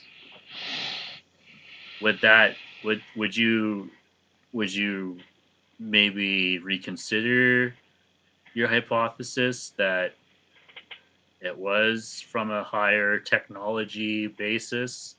And if you did, would that jeopardize your job as an archaeologist? Well, I would need to see the evidence for some higher technology. I'm going to give you an example. Okay. When the Romans built Hadrian's Wall runs from one side of England in its narrow spot, basically the bottom, not exactly right, don't yell at me, people that are of this nationality, Scottish, but it runs along the Scottish-English border. This is this was a wall, a monumental construction, and it was built within about a decade, from start to finish, with some rebuilds being done. If you ever walked Hadrian Wall, it's massive. It takes days. So like if the Roman military was able to do that, in the pretty early times using not dissimilar technology than the ancient Egyptians, why would we not assume that Hadrian's Wall was built by possibly some supernatural or non-human force? I mean, the reason I think it is because we have numerous accounts from that period on exactly how they did it. The Roman engineers wrote down, books and I know and there was manuals talk about in the Bible, talk about these big beings like giants, or in other religious texts, or talk about saucers in the sky and then stuff like that. And so that's basically Sure. the other theory that comes in there too. But if there was I'm just hypothetically saying, if there's hard evidence that there is alien, I'm just gonna say it, alien technology, would you put your career Wait, I have to interrupt you. for that truth? I'm not saying aliens, but A, you'd have to prove it's alien technology, and B, it would have to be something other than conjecture. But sure, I mean, if okay, it's no different than when we find meteorites, right? And I'm thinking of various implements, to find objects in the British Museum, National Museum of Scotland, where we have an explanation how these objects got there, but they were all of wonderment and amazement in antiquity. We can kind of look at that and say, well, how did that affect, local people, populace with their worldview, so to speak. But I mean, it would take the evidence, and this is the issue. For fun, I've read some of the alternate hypotheses, and I'm going to say, first of all, they're not hypotheses. They're not based on any evidence. They're conjecture, and they're really like wild conjecture, saying that ancient Egyptian pyramidal texts talk about discs in the sky. They do, but it's only someone who doesn't really understand like what solar discs are, like within a religious system. Like again, the Egyptians had very specific religious practices and modes of worship, and actually how they pictured stuff in hieroglyphic and other forms of writing, hieratic and others, that we can easily explain why when they talk about solar boats and solar discs and sun chariots, these ancient religions, we kind of know what they're talking about because it's all part of their mythical tradition. And until you show me an extraterrestrial craft. You mean you're talking about the constellations, or are you talking about just plain disc? All of it.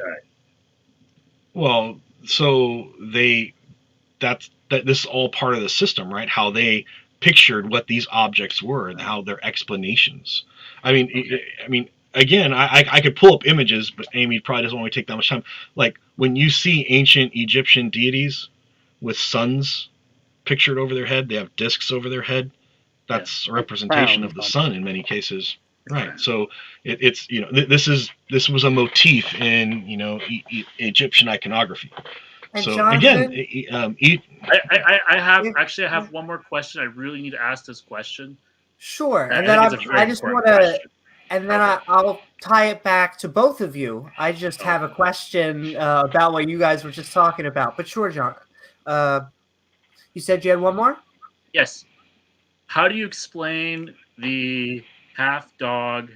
How do you explain like the upright dog position statues? Like I was going to answer the first question, but like hybrid. Okay. I don't know how you explain it. It's probably better we skip that. It's just like why would somebody paint that and they want to preserve it for thousands, tens of thousands of years, and it would still be good? I get like older, like we don't make things like we used to back then. Very fun. But like, how do you explain that? Like, how do you explain like these statues that are obviously not human? They're obviously like a dog, like they have ears, and it looks like some sort of like human hybrid. Like, how do you explain? So you're talking, you understand? So the Egyptians this actually makes total sense given their tradition. And by the way, the anthropomorphization of Egyptian deities vary both between what we call animal-human hybrids and then deities such as like Isis, who's depicted in fully human form.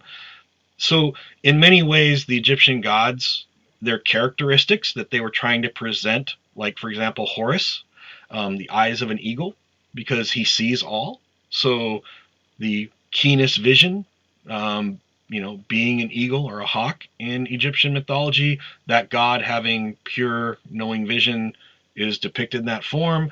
I think when you're talking about Anubis, as far as the jackal-headed god, it's usually depicted black in Egyptian pyramidal texts. The caretaker of the underworld, because the jackal was kind of seen as a somewhat ominous creature who lived on the peripheral of society. So again, the Egyptians used animal motifs to kind of explain what their gods do and the special abilities of their god. Just like the goddess Sekhmet. Sekhmet's often depicted as like from the waist up like a lioness, right? Because she was a fierce fighter. She was kind of Ra's wrath, vengeance, but she could also be peaceful and loving and a protector. So again, the gods are represented that way because it kind of shows who they are. Right. It depicts their intersectionality with Egyptian culture, right? Both as depictions So- of nature, like what they see in the world around them versus what they see, within the deities themselves. Well, I'm going to tie it back. In fact, what I'm going to do is I'm going to send the link one more time into chat. If you would like to join us, I would like to get one more caller. But if not, we're just going to have a third round of questions because and I can drop out anytime. And Defreak posted a question for Pat. For Pat, it says, please ask Pat what he thinks about Ron White. I don't know much about him, but atheist. He's the guy who thinks he found the Ark. Noah's Ark. Yeah, Ron Wyatt's a hack. I don't know how else to say it. So he's not an archaeologist. Well, I mean, whatever. Despite whatever formal training he's had, he's a hack. He's the modern day equivalent in archaeology of a snake oil salesman. I mean, I don't know how else to. I mean, Ron Wyatt. Okay, if your reference is Ron Wyatt, I tend to dismiss it out of hand. Ken Hovind sources him a lot. Why would you dismiss him? Why is he not a credible source? Because he's a hack. He basically you have to explain. All of his assertions lack foundational basis within the archaeological record. How's that for a reason? For example, saying that he found, like he said that he found all of the Egyptian chariots, or some of the pharaoh's chariots that were found in the Moses account. He found them in the Dead Sea, and they're just wagon wheels from like the medieval period. He asserts things, and like same thing where like his he had a film, or a series of films where he talks about finding the Noah's Ark. All of it was debunked. Everything he touches is fraudulent, or most of it. And I'm actually, I'm going to say, what is up, Mark? And we actually have Jonathan on us with us tonight. And I want to tie it back in because I want to know, connect me here. Alien archaeology, Quranic scripture. How are these views Muslim, connected? Or what's that? Egypt's Muslim, isn't it? Egypt is Muslim. Egypt is currently Muslim. I do not actually think it was Muslim at the time of the pyramids' creation. No. Well, yeah, Islam's a really new religion, but... So I guess my question is there any connection? It sounds like you that is weird. That's very fascinating because it's like when you go into those timelines, they obviously, like, people before Christ didn't have like a conception of Christ like we do, right? Like they obviously had a different timeline that they're operating off of, and then what we are operating off of today. So obviously they have they obviously got their wisdom. Like there was civilization before Jesus came on this earth, and before Jewish came. I guess like it started with Egypt and the Jews trapped in Egypt, and then they wandered around the wilderness for 40 days. We would disagree with that. and then they found it, but so that's kind of I guess that would, and then the Bible talks about Ishmael, and Ishmael is a descendant of Muhammad, and there's like a family tree I could probably put up. I could find it, but that's I guess in a roundabout way that's how Islam is connected, like through the Abrahamic connections. Like if you think about Islam and how it maybe ties back to like the Jews and. Can I push Egypt. that one step back, because I feel like you started with the Jews. I just want to know, is there any, because we've been talking aliens, and it seems like you are kind of convinced by the hypothesis. And so my question would be, is there any attachment to that, to the Quran? Because you are a Muslim. what would it mean specifically in As the in, Quran, like in terms as in, of like, get me back, connect us back. How do we go from aliens to the Quran? Is there well, a it does talk connection? about angels in the Quran. It does talk about like super beings. So you can make that kind of maybe rational connection of super beings. Like aliens are in a way super beings is how we concept them. Like they're and also if anyone wants to doubt me on aliens, Do you think they're jinn? there has been aliens spotted by the U.S. government, like satellite system, where they see spaceships that are And you're like not talking about the hundreds of border to the years. south, right? We just have to clarify that. No.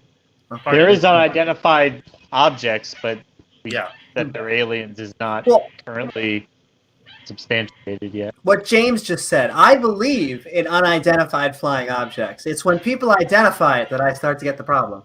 Yeah, I mean, well, if you look at like stories when the news media wasn't so crap and so slanderous when they actually did journalism, there's actually a lot of stories of like people, telling like they're just very detailed description of meeting aliens or seeing weird objects or seeing weird I beings mean, walk people out and tell lots even of some strange people stories, claiming to but be abducted by them and stuff like that.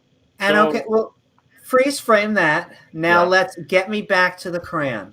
You okay. you believe that's the starting point. How do we go from there to Muhammad?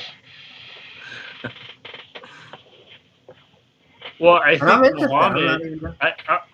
Now I'm probably gonna have maybe a controversial view on this from an That's Islamic okay. perspective, but I believe that Muhammad was an alien? guided by Oh, very wise beings. We'll just say that. Okay. Just See, for now clarification, we're getting closer. other than the angel Other than Gabriel. him and an angel in a cave and him having revelation, I think Okay. there's something else to it. It wasn't just him in a cave and just an angel talking to him and giving him revelation. But I believe there was some other beings, but they were earthly beings, but they were very, very wise earthly beings. Yes, there's it opens up a whole another door. You know what I mean? Like how we like our trio of archaeologists, wise human beings. Rob, Pat, and JQ. I believe human beings are hybrids of animals. That is I believe you. I'll go a step further. Humans are animals. I'm not sure even where the hybrid comes in. Well, there's different genetic genomes, I guess. So in a way, like there's different species of humans. Species. There we go. So that's kind of where the hybrid, I guess, would come We're in. all the same species right now. Some Oh boy, humans are more human than racism alert. others. And hey, I mean, hey, and now, Don, we're always going to say we heart you no matter what. But that is one of our peeves of religion, is the whole tribalistic underpinning. I don't like the whole chosen people shtick from my parents. They ain't no chosen people. And so, how did you learn about this? Was it just studying the Quran, where we are talking holy texts? Was it just looking from scripture? I kind of went off of scripture a little bit. Into? Some alternative sources. Hey, at least you're being honest. I could look into. You know what I could do is I could look into a little bit more, and maybe come up with a more constructive argument and like come up with like better ways to maybe possibly criticize different viewpoints.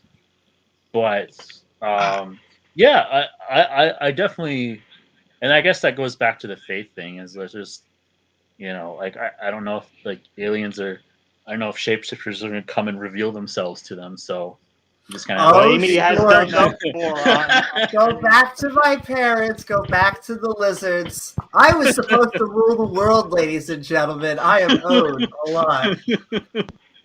And she didn't even get her birthright I did see a trick. video. Now, I might get. I don't know. I don't do this out of the hate of any identifiable group. Just to make that clear. Just a No. disclaimer. But I did see a video where somebody did a DNA test on their lizard, and it was like 50%. It came back like 50% Ashkenazi Jewish. Yeah. Come on. Come on. Game over. Game over. Yeah. I want you to know, I wish that were true. Like, I wish I spent so much time arguing on 4chan with actual Nazis that were like, no. They were controlling. I'm supposed to be getting checks from George Soros right now, actually. He And owes from me. NASA. I have been working my ass off trying to push all these agendas that they tell me to. I actually want to do that now. I actually want to do that. Become a shill. I'm gonna prove this. I'm gonna prove this or disprove this. We got this, ladies And no, this is Your no NASA hatred. shill. I'm just doing this is just out of curiosity. That's all it is. Just curiosity. Yeah. That's okay. Sounds like bisexuality. Okay. But yeah, I think we're gonna do like another 10 minutes, and then we're gonna wrap up for the night and head to Discord. But it has been a fun conversation. We are we got tagged in chat. I'm sorry, you do. I asked that question. I see that question mark. Well, I'm trying to think if I can keep on sending questions if you have at Amy Newman, James W. at myself, or if you'd like to join us. I'm gonna put the anyone link wants to on disprove screen my one last theory time. of, the lizard DNA. I mean, I'm open. I will say We're not even going to address. I this, didn't really. even Just real know quick. that what's happening.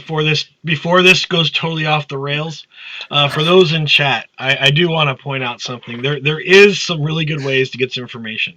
I would just, if we're going to talk Egyptology and pyramids and alternate hypotheses, without sounding overly orthodox, in my view, take some coursework, take a course from an Egyptologist or people experienced in archaeology of the region.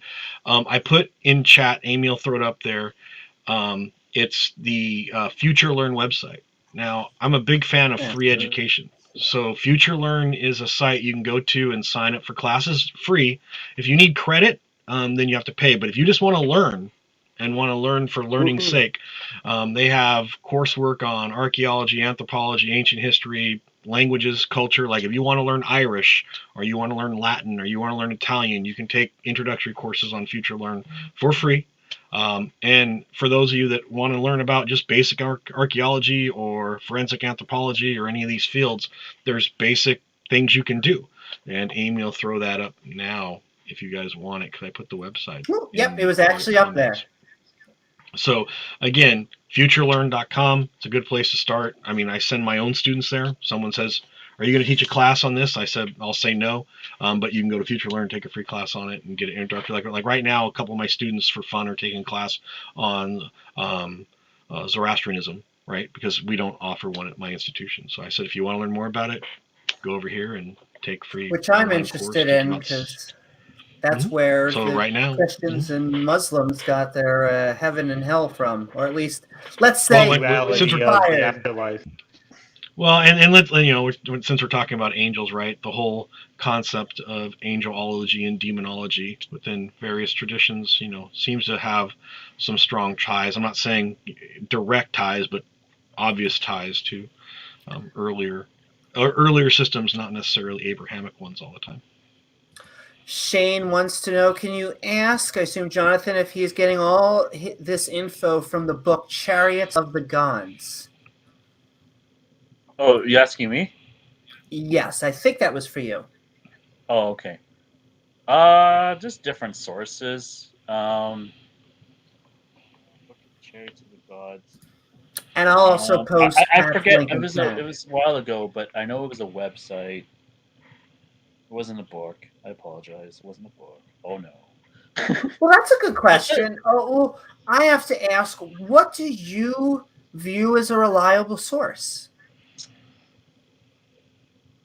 Well, I wouldn't be lying if it didn't validate my beliefs in some sort of way. But a valid, like, I guess it would just have to be consistently proven over time, and um, as I know, actually, I got an A on doing like what credible sources on a paper, if you could believe it. But yeah, just basically, just checking the source, making sure that they're credible and knowing what they're talking about with specific topic, and that's basically like the gist of it. So I guess just always check the source. I know it's just like we live in a time where a lot of weird stuff's happening, and it's just like this could be. But I Oh guess my. there is that fundamental belief, that that it's a guideline to definitely live by. But I know I'm guilty of it. It's just like, well, there's all this weird stuff going on. Well, maybe that could be true. Maybe this could be true. It's just like, especially these past couple of years, it's just been insane. So yeah, um, you know, we're definitely in a new season of some sorts, and we're definitely we're gonna experience new Earth, man. No, I don't know. I've been having too much New Age When stuff in Planet my X comes by, any day now, yeah. we'll be Planet X in the Jesus will sky. come back. Jesus will come back, and Sounds we all be hot. vindicated, and those who When is your those next yoga listeners class, will. Amy? Oh, I try to have yoga with my hot Jesus teacher as often as I can. And it looks like we have, at the very last minute, we have Mark Reed in back. So I can step out, I, go back to grading papers. Boy, Pat, I want Thanks to for thank coming in you, hard, Pat. and I want to say Thanks. on this episode of Call Me Skeptical, Pat, before we let you go, do you have any final thoughts on holy texts and what we also just talked about tonight? Yeah, one of these days, so when I don't know something, I try to read up on it. Um, I think one of the few texts that doesn't get a lot of credit and really helped influence the ancient Mediterranean, particularly when we talk about the Zoroastrianism, is a lot of people don't know there is a sacred text associated with that particular religion, and it's a pretty ancient religion. It predates Christianity, 500 or so years, give or take a little bit depending on which academic you look at. But the Avesta, right? It's kind of like you got the Quran, you got the Old Testament, you got the New Testament, and many people, like when you say, well, have you read the Avesta? They don't have any idea what we're talking about. Or for example, pyramidal text. Have you read the Middle Kingdom pyramidal text? They look at you and they go, what are you talking about? Well, that's Egyptian texts that are basically a sacred text as well. Because we look monolithically, and we or in some cases only one or two sources. Well, yeah, there's the Bible, but there's also the Quran. And I think it's insulting because, again, Christians go, the Bible. Well, the Bible is, from a Christian point of view, old and new. From a Jewish point of view, it's not the same book. It's all a matter of your own perception and your own connotation to these systems. And I would just say, I'm gonna pitch a book. Woo-hoo. Oh, it's right here. Betrayed. So I teach a class. Oh. No, yeah, that we'll get more on that later. So someone asked me a long time ago, what's a good introductory text for what I teach? So I used to teach a class called Religions, Societies of the Ancient Mediterranean, And one of the texts for the class was this, and this is the Cambridge Companion to Ancient Mediterranean Religions. And it kind of goes through all the big hitters. So, like, it gives a chapter or two of each of the major religious groups. It's Egypt, Mesopotamia, Syria, Canaanite, Israel, Anatolian, Iranian, Greece, Rome, early Christianity, and then it has some other stuff about themes of violence, identity, the body, and gender in antiquity, which I think some people might find, and then iconography and how things were depicted in antiquity as well. It's not a small read; it's 350 pages, but do yourself a favor, read this book, and then be a little more. Not just this book, but start with this one because it's got nice references in it, and then move on to other stuff if you're interested. Should have thrown the Etruscans in there just to have Amy try to pronounce it again. Right. Well, to be fair, so the Etruscans are one of those groups we don't know a lot about outside a few textual sources. Rob would be a really good person to talk about because Rob's actually dug Etruscan sites. And the iconography, I got to stop and go back and read papers and just listen. But the iconography of the Romans is most indicative. But the Roman system is different than the Etruscan. They have some parallels, and they're different from the Greek system as well. So it's important to understand that they weren't all synonymous with each other. So if you really, Stephen Tuck, he's an Etruscan specialist. If you ever want to read about that, I think he wrote a book called The Mysterious Etruscans. It's a great book about the religious traditions. But with that, I got to go. Thank you very much. Thank you, Pat. And thanks for having me on. And I'll be in the audience. No problem. That sounds good. Send in love to our resident archaeologist.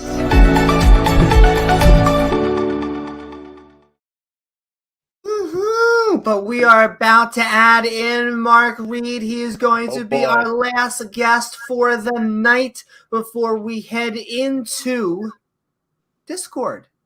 And so we are going to let Mark in and have about 15 minutes of questions, and then we'll let them have their goodbyes. It's been fun, ladies and gentlemen, on this episode of Call Me Skeptical. We are moving into our last call with Mark Reed.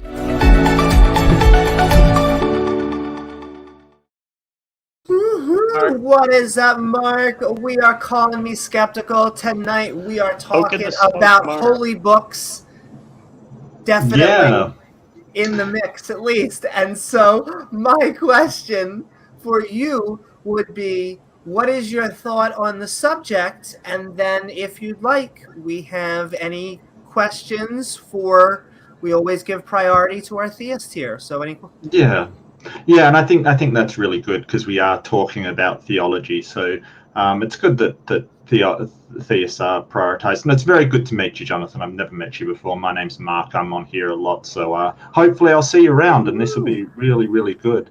My thoughts on holy books is that they can be used as sources, but there's only so much credibility you can put towards them. Just because the events that they describe can be metaphorical or sort of, just poetry and hyperbole, they're not really like historical documents that people record today. And I'm sure Pat can talk about all of this and tell me where I'm absolutely wrong. But I think it's sort of that they more sort of record cultural events, and there may be perfectly accurate things in them.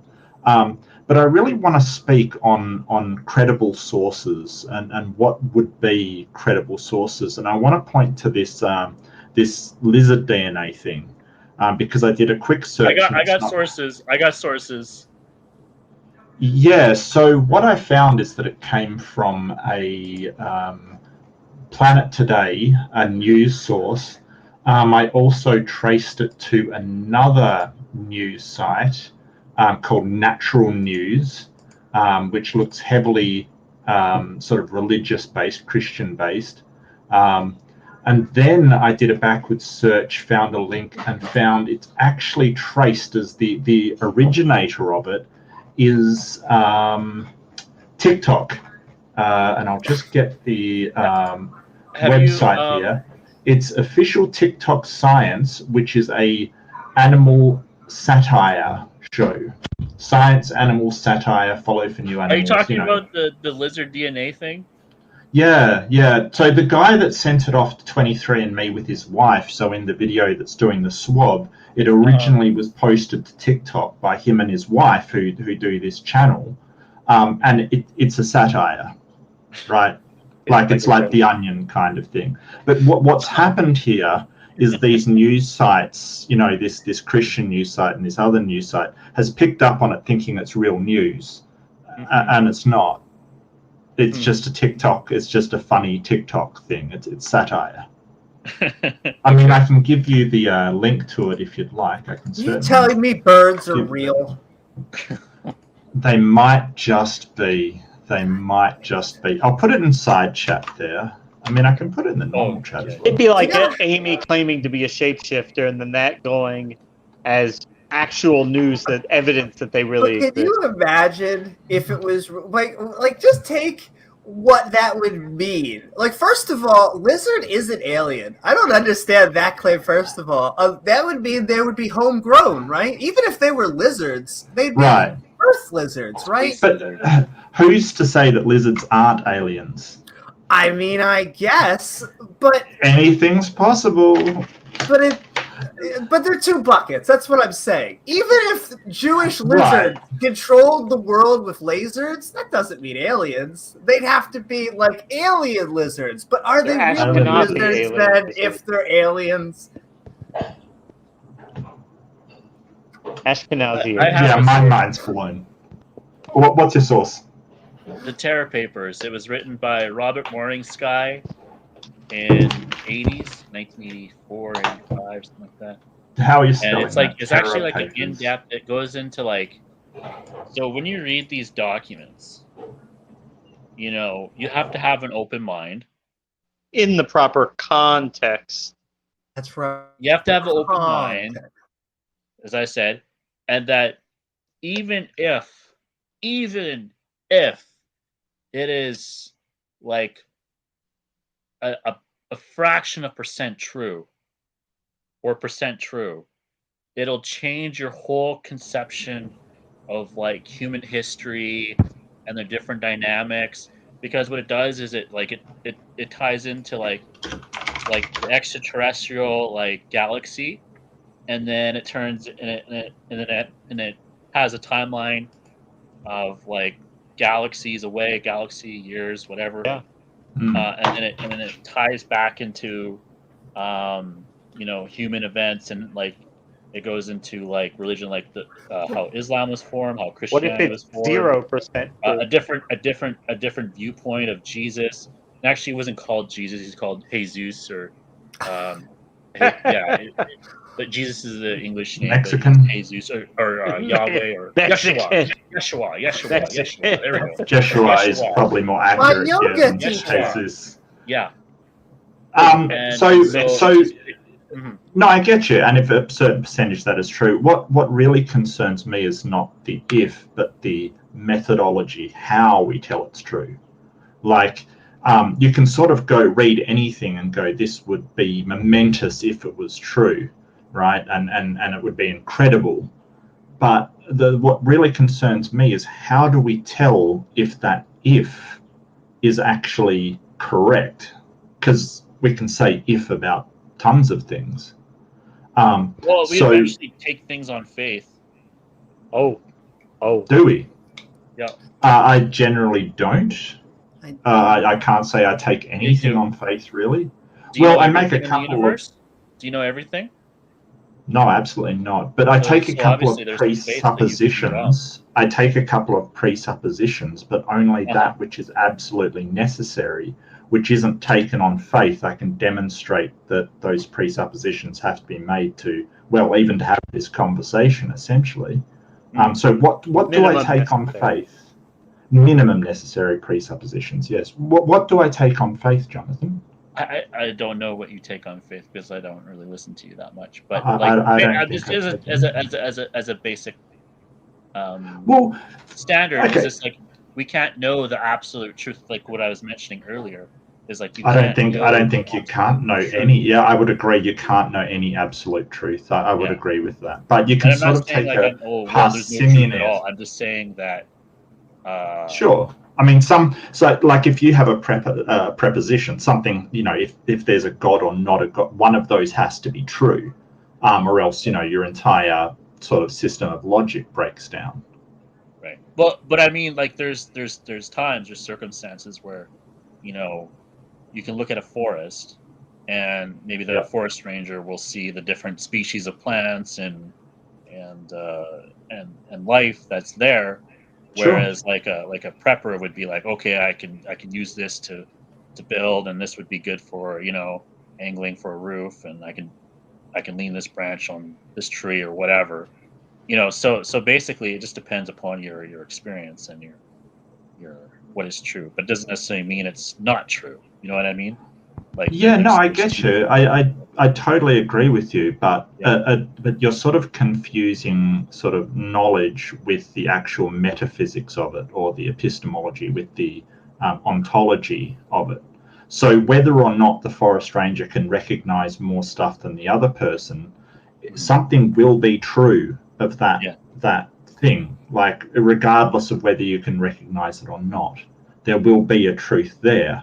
Like Yeah. for instance, if you think that there's a tree over there, regardless of how well you can see through the forest, that's going to be true or not, hmm Well, there's the old right? adage of if the tree falls in the forest and nobody hears it, did it fall in the forest? Don't touch If it. no one's there to hear or see it, yeah, I mean Yeah. that's a sort of Did philosophical it fall problem. though? Did it still fall I even though think so, nobody heard because and said it? I think the tree would know that it fell, or not But know, but but it would have but sensed that it fell. because nobody heard or saw it or gained Well, knowledge the of it. tree did, but Yeah, the but tree did. no sentient being gained recollection or record of it. So how did it fall if there's no record of it? Well, I think the tree would sense its own falling. Like maybe it wouldn't have a brain Well, I'm to not talking about the cognitively put tree. it I'm into talking place, but about I think it would register that falling kind of thing. I think that's my personal opinion, but that is a big philosophical problem. But we're sort No of getting, sentient being saw the moon form, but yet it's up there, right? Oh, and you know what? well, that's a bit too similar, because if you come across a tree in a forest, you can say, hey, well, it fell, and then it solves that problem. But we're talking about a tree that's unobserved. You've got to break into what I'm saying, Amy. You've got to jump in. Yeah. Oh, I feel bad. I like look for the pause. So, Oh, but don't. I'll talk forever. You know that. sense and love. You brought up the Quran again and a miracle. I want to know if you believe I hate to say the classic, but the miracle claim that Muhammad did ride over a barakah and did a sizable cut into the moon. Speaking of moon, yeah. no, Interesting. no. Well, that's okay. I mean, And so It's not do you think it? necessarily like. Yeah, I don't remember. It's kind of like one of those maybe hadith things, and it's like a well, that was my story. next It question. kind of I'm comes surprised. up, and it was probably because there's obviously hadiths attached to the Quran, so then maybe Well, the Shia attached to the Quran, so you must believe in it, and then the Shia believe in prophets after Muhammad, and that's kind of haram in Islam. And that's why Sunnis say that's just the original. We believe in the original, where the Shia they deviate off of their own path.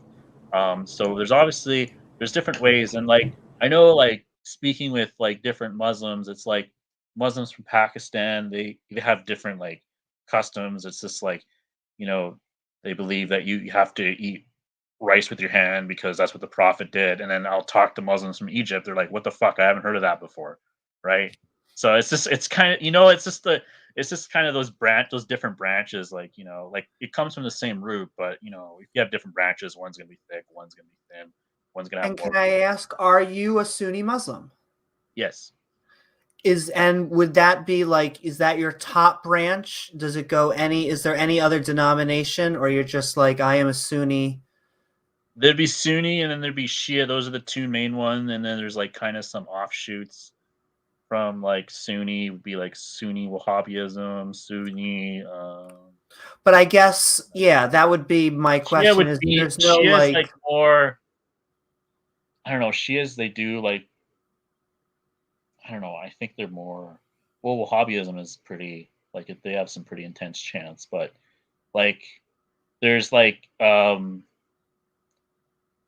guess there's like a ritual where like the men they go in like one circle and they kind of like they recite verses and then they go around again. That's kind of unique to like Wahhabism.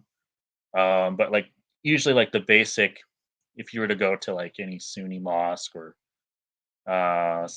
it would just be like everyone's lined up and then they pray and then if someone leaves in front of you you fill that position and basically it's like an egalitarian structure so it's not like the imam only leads the prayer. It's just like anybody who's competent enough to recite the prayers can also lead prayer as well too, and you have to recite the first seven prayers,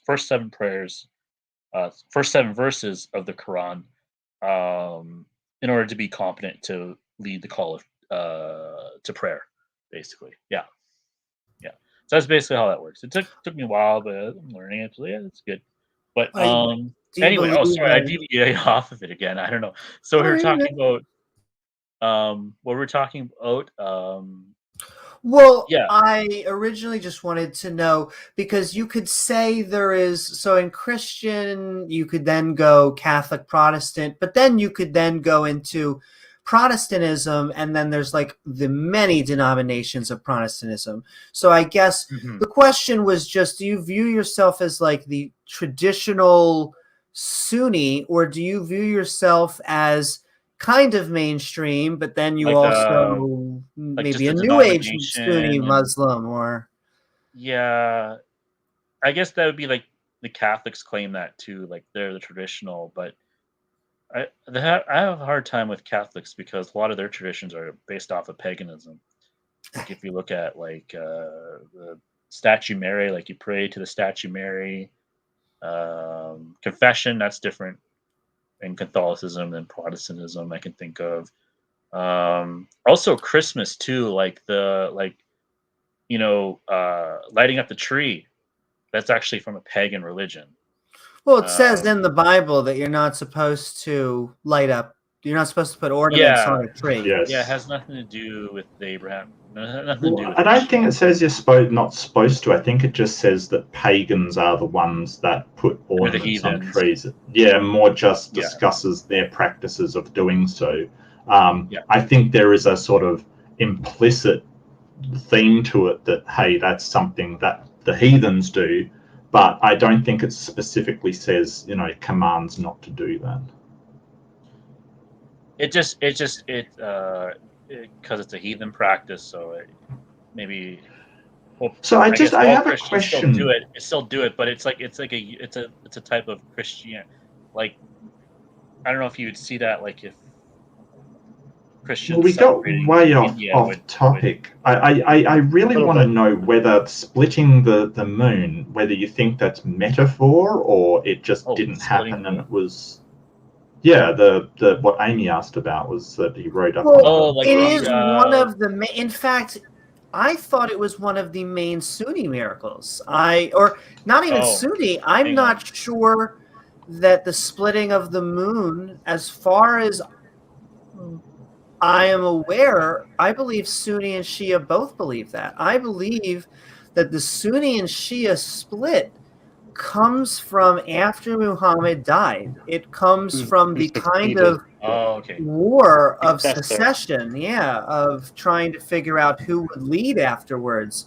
But I am under the impression that Muhammad flying on the Barakah with a scimitar to cut the moon in half was the Jesus equivalent of coming back from the dead. That's like one of the big Muslim miracles that is like, hey, look at me. I am speaking from God. But I agree with you. When you gave your explanation, I hate to push you back into that because I would say I think it's Okay. silly because of no oxygen and how horses and, well, that we don't have evidence for buraqas or scimitars that can No cut evidence for planets. Bricas? Really? The moon is a fascinating thing. Like, I don't know if you want to talk about it, but Is he gonna go like and there say is it's not like a dog? I yeah, shouldn't have don't said do it. anything. I'm like Don't do pushing it. him back into it. No, You none say of the shit. Muslims believe I that. can They all think it's silly. Sunni and Shia both. I don't even know what I was talking about. I can get you know. Is the moon I a will say spaceship? things with Is conviction. that the base of the alien? And hey, Possibly. I'm not open to it. I'm not open to aliens and all of the things, even tying it back You into just got to read the Terra scripture. Papers. I'm just very skeptical, knowing. Man, I'm going to read the Terra Papers again. Well, the Look Terra how hard it Papers is. were written by Robert Morningsky, who I did a quick look up on him, and found some information on him. He was apparently part of the Blue Star hoax, where he claimed to be a Hopi Indian and an Apache blood, and they both say that he's not part of their tribe. He also did a book called The Morning Sky Prophecies, which apparently are prophecies that failed completely.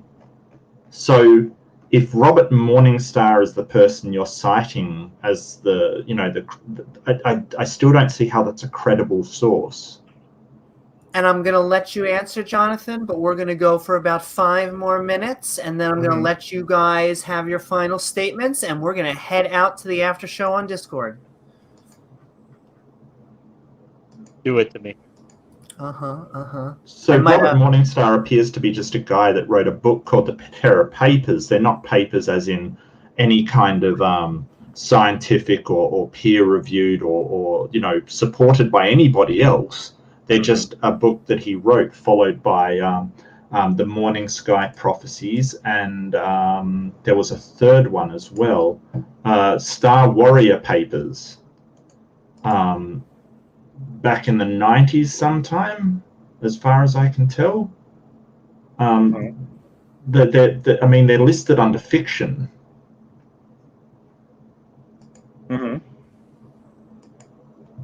Well, yeah, if you read the Terra Papers, it's like, I'm not going to say it's like, it's like it's 100% true and it's academically sourced and all that stuff. It's like it just exercises your mind. And it just there is some correlation between, obviously, like the Earth events, because it goes into like really out there stuff. Like it goes into like geopolitical galaxy tension between like different galaxies and different species, and then it talks about like ancient Egypt and like human hybrids and Yeah. when you talk about that, it's like, oh, whoa, that's like Egyptian like that's like that's some Egyptian statues. You know what I mean? This is And then it's what like, you're citing as your and then it's source also as to talking why about, I like, should believe Christianity. that this is true. And what boggles my mind is it appears to be a guy who just wrote a whole bunch of stuff without anything to back it up. So I don't see how that lends any credibility to the story, especially as he's sort of a known fraud that's been pretending to have First Nations blood.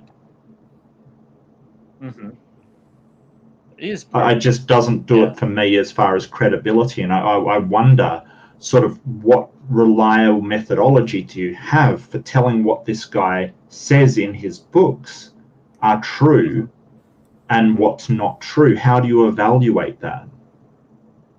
It's like obviously I probably don't believe in probably 99% what he says, but there's some things that kind of match up with, like when he talks about, because you haven't even read the Terra Papers yet, so obviously you're going to come at it like, okay, I'm a skeptic. I'm just gonna close my mind off. I'm gonna, this guy's crazy. He's just that. Sure, Well, whatever. But and like so the thing is, I though, it's like Seems it's that like way, but well I no don't close my mind off. I got to yeah, refute you that did. It's just like completely. you have to have an open mind. No, Like you no, don't I just close your don't. mind off because No. I'm open to evidence that aliens have been here. At one point, I did believe in Chariots of the Gods when I read it. It's just there isn't a lot of evidence to suggest that's true. While I don't close my mind off, I also won't believe something just because somebody says it, whether that person has written it down in a book or not. The reason why we trust academic papers isn't because they're just in paper form and not just because they've been written down. It's because a scientific consensus backs those papers. It's the people that support it with absolutely no reason to besides their own integrity is the reason why we do follow those papers. But what we've got here is just a guy put something in a book, and you could just believe it because some guy wrote it, but generally that's not why we find sources credible. and after you I make just that, have to say, Jonathan, I I just have a have to comment. say that that's a closed-minded. Uh, Really? I've kind You of, think that's like when you read these things, it just opens up your mind. It gives you into another axiom of truth Well, if of I could just of interrupt, what is possible, and it goes back to if the tree falls in the forest, nobody hears it. Does that mean the tree fall? So what do you define as true? well, before we go into that, I just want to ask. I want to give you an example of why, because we do get often that the skeptics are closed-minded, but I would say that I have a hard time, a lot of times, especially with religious claims, but often with sometimes claims that we'll say are unconventional, is the logistics seem to break down after the first layer. So I'll give you an example. Okay. Is there any other? I mean, if there was a galactic civilization out there, like if we were intergalactic, I would be the first one who would want to know, especially since I am apparently like 50% alien or something, lizard alien, space laser. And so my question is there, what's that? Hey, and trust me, I've heard so many. We'll go with interesting claims, but I want to know: is there any other ethnicity? Is there any other group, tribe? What any other beside the JOOs? Like, give me another. Is it just my parents, or is there like? Yes. Is the Oh, it is. So give me throw I'll me give you a another bone here. example. I'll give you another example of there has actually been civilizations, lost civilizations, found at the bottom of the ocean Atlantis. near Are we going Atlantis? Japan. Okay. Yeah. Oh, are you Atlantis. really? I was And then, joking. no, But no, okay, no, I'll take it. No, that's I'm why. good. That's why I I'm said here. no. You gotta read I'm Terra queer. Papers. You gotta read. Be Terra careful what Papers. you wish for, Aiden. No, but C's honest. I'll he take walked it. right into that one, didn't she? It'll blow your mind. It'll blow your mind. You'll be closer to ascension. You'll be closer to ascension. And so wait, I don't are think you that's telling possible. me? It changed Hold my on. life. It was crazy. So you're telling me there are two other alien hybrid humans out there, and it's Jews and the Atlanteans. Okay, the alien thing, you could put that on pause right now. Okay. But I'm just saying. Let's keep it grounded here. Let's not get too esoteric here. Come on now. Hey, let's tone take it us down. I'm ready for it. But there is civilizations, okay, they're at the bottom of the ocean that we haven't really, because like human beings, think about it. Human beings, our science, our technology is geared towards looking at the moon, looking up, but it's not about looking down, right? Like, there's not a lot of funding in the science department about what's going on in the oceans, at the bottom of the oceans. Can I Trying to say pause we you? haven't explored them as much. But Okay, continue. I was just gonna say we came across a guy who did not believe in the molten core. Just want to say we did come across someone who didn't. But continue. Yeah, those are theories. But hear me out. Okay, so how did those civilizations happen before then?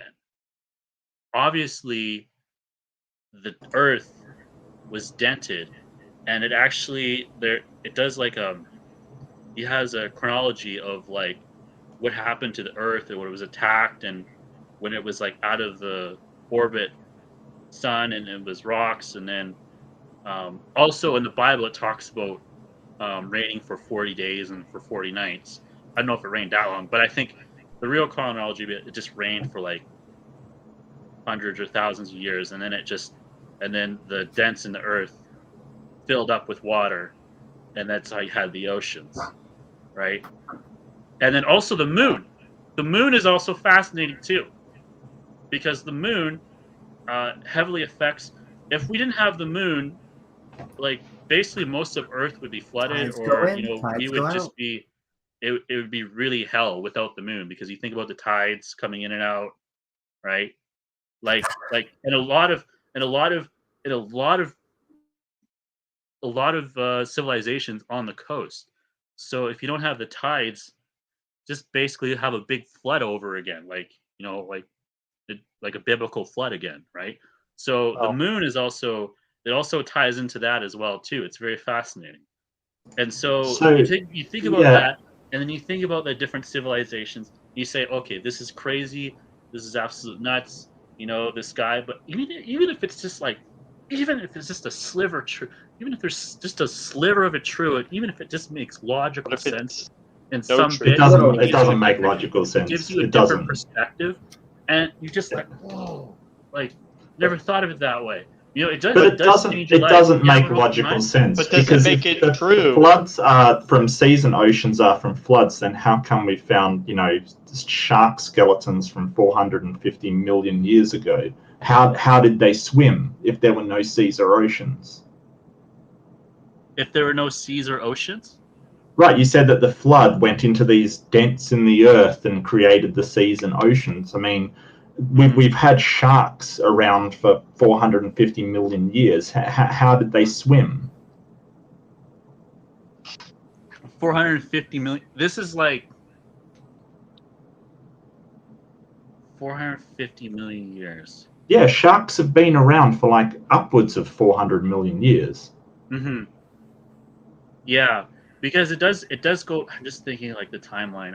Maybe I'll have to read it again, but it does go deep into the timeline and how life was created on Earth and what was Earth before, and the different. I'll have to read it again because it's really.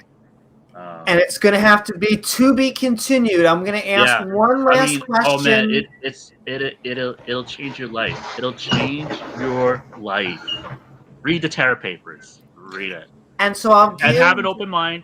And I'll give you even if it doesn't change your mind, at least you'll be, that's an interesting thought. but I want to have one last question, Okay. Jonathan, that I like to ask any theist that I can really talk to, which is, and as on topic as possible, what would it take for you to believe that the Quran was not the word of God and I would say become an atheist? Or what would I'll just say, let's start with the beginning. Let's just be on topic. What would it take? And they say atheism isn't a religion, ladies and gentlemen. Just have that on the record. Clip that Oh, right now. That's well, exactly what like Christians can say. I That's will say, that's so just what would you think you accept Jesus Christ as your Lord and Savior? as It's an just like, yeah, asterisk, it's the I same am language. a It's the same language. Okay, well, thank so you. you say I want to I'll give my asterisk, which is I am, even though I love my theist brothers and sisters, I do consider myself an anti-theist. And that basically going past, I am an agnostic, I am an atheist, an agnostic atheist, I'm an agnostic atheist anti-theist.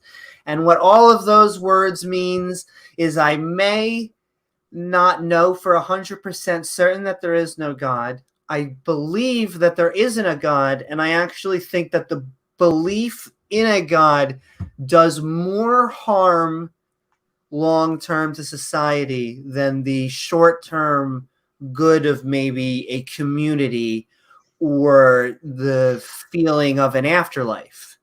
And so I am biased. I would even say I evangelicalize non-belief because I think that it is the right thing to do. I don't think you should force it.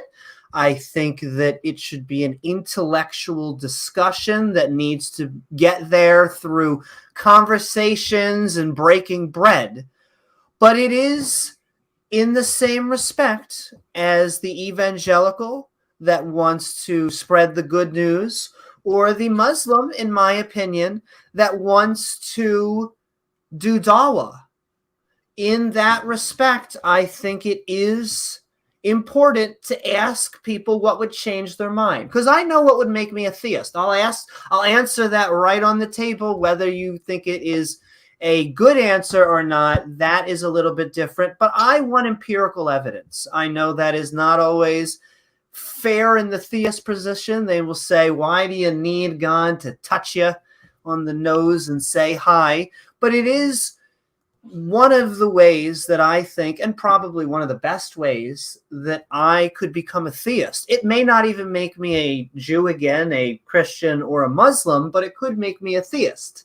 And so I will answer the question. I'll ask the question again. And I'm open for whatever the answer is, which is, what would it take to change your mind that the Quran was not the word of God? If humans are infallible. If humans are infallible. If humans are infallible, it would change your mind? Yes. It's quite a high bar you've got there. What makes you think anything has to be infallible? Mm-hmm. Do you mean infallible, If like you computers are infallible if you kind can of thing? convince me that humans are infallible, I will become an atheist.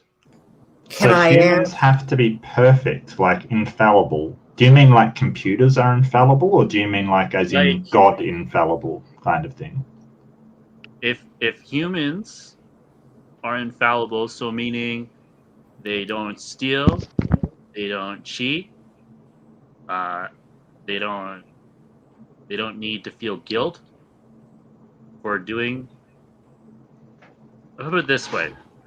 Why would that be evidence Infallible, of a God? infallible in Of that no God. how would they feel guilt on their own Evolution. without referring to a higher moral It's all being evolution. that's above them? Like, Well, hear me yeah, out. I mean, you're going into morality, which is kind of, as far as I'm concerned, it's sort of a social So contract. atheists are amoral? Is that what we're talking about? Well, no, I didn't say that. I said, as far as I'm concerned, being an atheist, it's a social contract. So you've got two pillars that are based upon evolution of social animals. You've got reciprocity and you've got empathy, being the two things that social animals feel. Reciprocity gives rise to fairness, the idea that you deserve the same as I do and I deserve the same as you do. And empathy gives rise to compassion, which is, I'm going to take care of those creatures in my social circle, on the same animals as I am, because that helps the social animals as a group. So when you don't do that, So you do feel these guilty. humans do they lust for sexual intercourse and gaining of material as well Sure. for their own at the sake of others? Sure. Okay. Is it moral to do so? May not I mean, be. you can make the case, that's how Marxism came to be, capitalism and Well, I wouldn't go so far as stuff. to make a We case can get into about that, political and we can structure. I'd probably just use it to answer your question. That's at a base level where our capacity for guilt comes from. When we do things that go against empathy and fairness, we feel guilt. But how would I feel guilt and empathy if I am maximizing my evolutionary strategy at the expense of others? But Because I because can. those actions harm you socially. They make other people not want to interact with you, and But I can therefore always that hide. as a social. So Yeah, but we're a social species. You will not survive on your own. As social species do feel empathy and do feel fairness because of these things. So when you harm somebody else, even if it benefits yourself, we have evolved to feel negative feelings, i.e. guilt, when we do something that harms the social species in general. And that's the way that social animals work. Right. So how did, in the Nazi Germany, how did they come up with those atrocities? Do you think those people wanted to be evil on purpose, or do you think they were doing something good? Can I call Godwin's law? I'm calling Godwin's law. I'm calling it right now. They were deluded. Yes. They were convinced that their social circle only included the Nazi regime, and what they do in order to alleviate these feelings of guilt for not giving fairness or empathy is what they do is they other whoever they have to create a horrible situation for. So as of that point, what they managed to do was convince everybody in their social group that a certain race was not part of that social group. It didn't deserve the fairness and the compassion that ordinarily our species gives members of its social circle. So if you can do that, you can feel like whatever you do is justified to those other people because they're not part of that sort of social group that you have to protect and respect. But didn't you say it was like an evolutionary Yeah. outcome of Sure. like the Nazis believed in evolution too, Sure. like to like a really radical extent. Well, So I don't know. I don't know if that. Up is up and down is down. I don't know if they. I don't know if the average Nazi believed it to an extent, but yeah, there are a lot of scientists that believed that evolution was the way to go. Now, evolution is a horrible moral system as far as ethics are concerned. But what you asked wasn't what our morality. If I can just finish, what you didn't ask is you didn't ask what our morality should be. You asked me where does the feeling of guilt comes from, and I addressed that point, where that feeling comes from. Now, just because that could be manipulated to do awful things to other humans doesn't make that statement untrue. It just means it can be manipulated, and humans are very able to be easily manipulated, as we've all seen. Right? Would you agree with that humans can be manipulated to do things that aren't right? Oh, yeah, that's even in the name of religion. But it's even in the name of religion, people can be manipulated to do bad things. I would say especially in the name of religion. It's just like you double talk. It's like you what do you mean? say, okay, I asked you about how. So the original question was, I just want to make sure we get this clear. Yeah. Is that clarity is my friend. That Amy asked me, what would it take to convince me that to be an atheist? Then I said, if you can convince me that human beings are 100% infallible. Right. And then, from my recollection, what you said was that, well, in evolution, humans cooperate each other, and sometimes they go into groups, and they might benefit their group over the other group a little bit, but maybe in general, I'll give you the benefit of the doubt. Maybe in general, like they're naturally included, like to incorporate all each other, which is, I guess that it's weird because then you believe in evolution, but yet you don't necessarily believe in like different genetics of people. I'm not quite sure. That's sort of just getting from it. Like you don't believe that different people have different genetics and they have different genetic defects and We're all the same like that. species. And then when you get to evolution, What it's we're just saying. like, well, we don't want to. I don't think I mentioned genetics all this time. I mean, I'm not sure if you're addressing me. That's what ties into evolution when you talk about evolution, isn't that not? Genetics. Well, yeah, I mean, genetics does have an impact on evolution, but I never said that people don't have different genetics. Everything has different genetics. I'm not sure where you're going with that. I've got no idea what you're on about You now. can get into some sensitive topics, but when you say evolution, I think of like, you know, different peoples and different cultures and different languages and They all exist. and how you expect them to somehow mingle, interact with each other without getting into some sort of conflict. I don't know. Yeah. Yeah, it seems like depends. a murky waters there. Yeah. Well, I don't think so. I think it just depends on what your outcome would like to be. If you have sort of I only want to preserve my own species, and that creates a moral framework for you doing, you know, horrible things to other races. Or if you just say I want to protect my own race, if you're that sort of bigoted and say, hey, I only care about, you know, white people, basically, that's, you know, you that's your moral framework.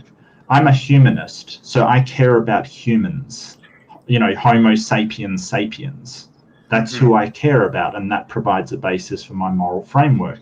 And I see no reason why, with the slight difference in, I mean, there is more genetic diversity within a race than between the races. So I don't know how I could possibly logically say, hey, I've got to push that person aside, because there's more genetic variation in my own race than there is between me and the general member of some other race.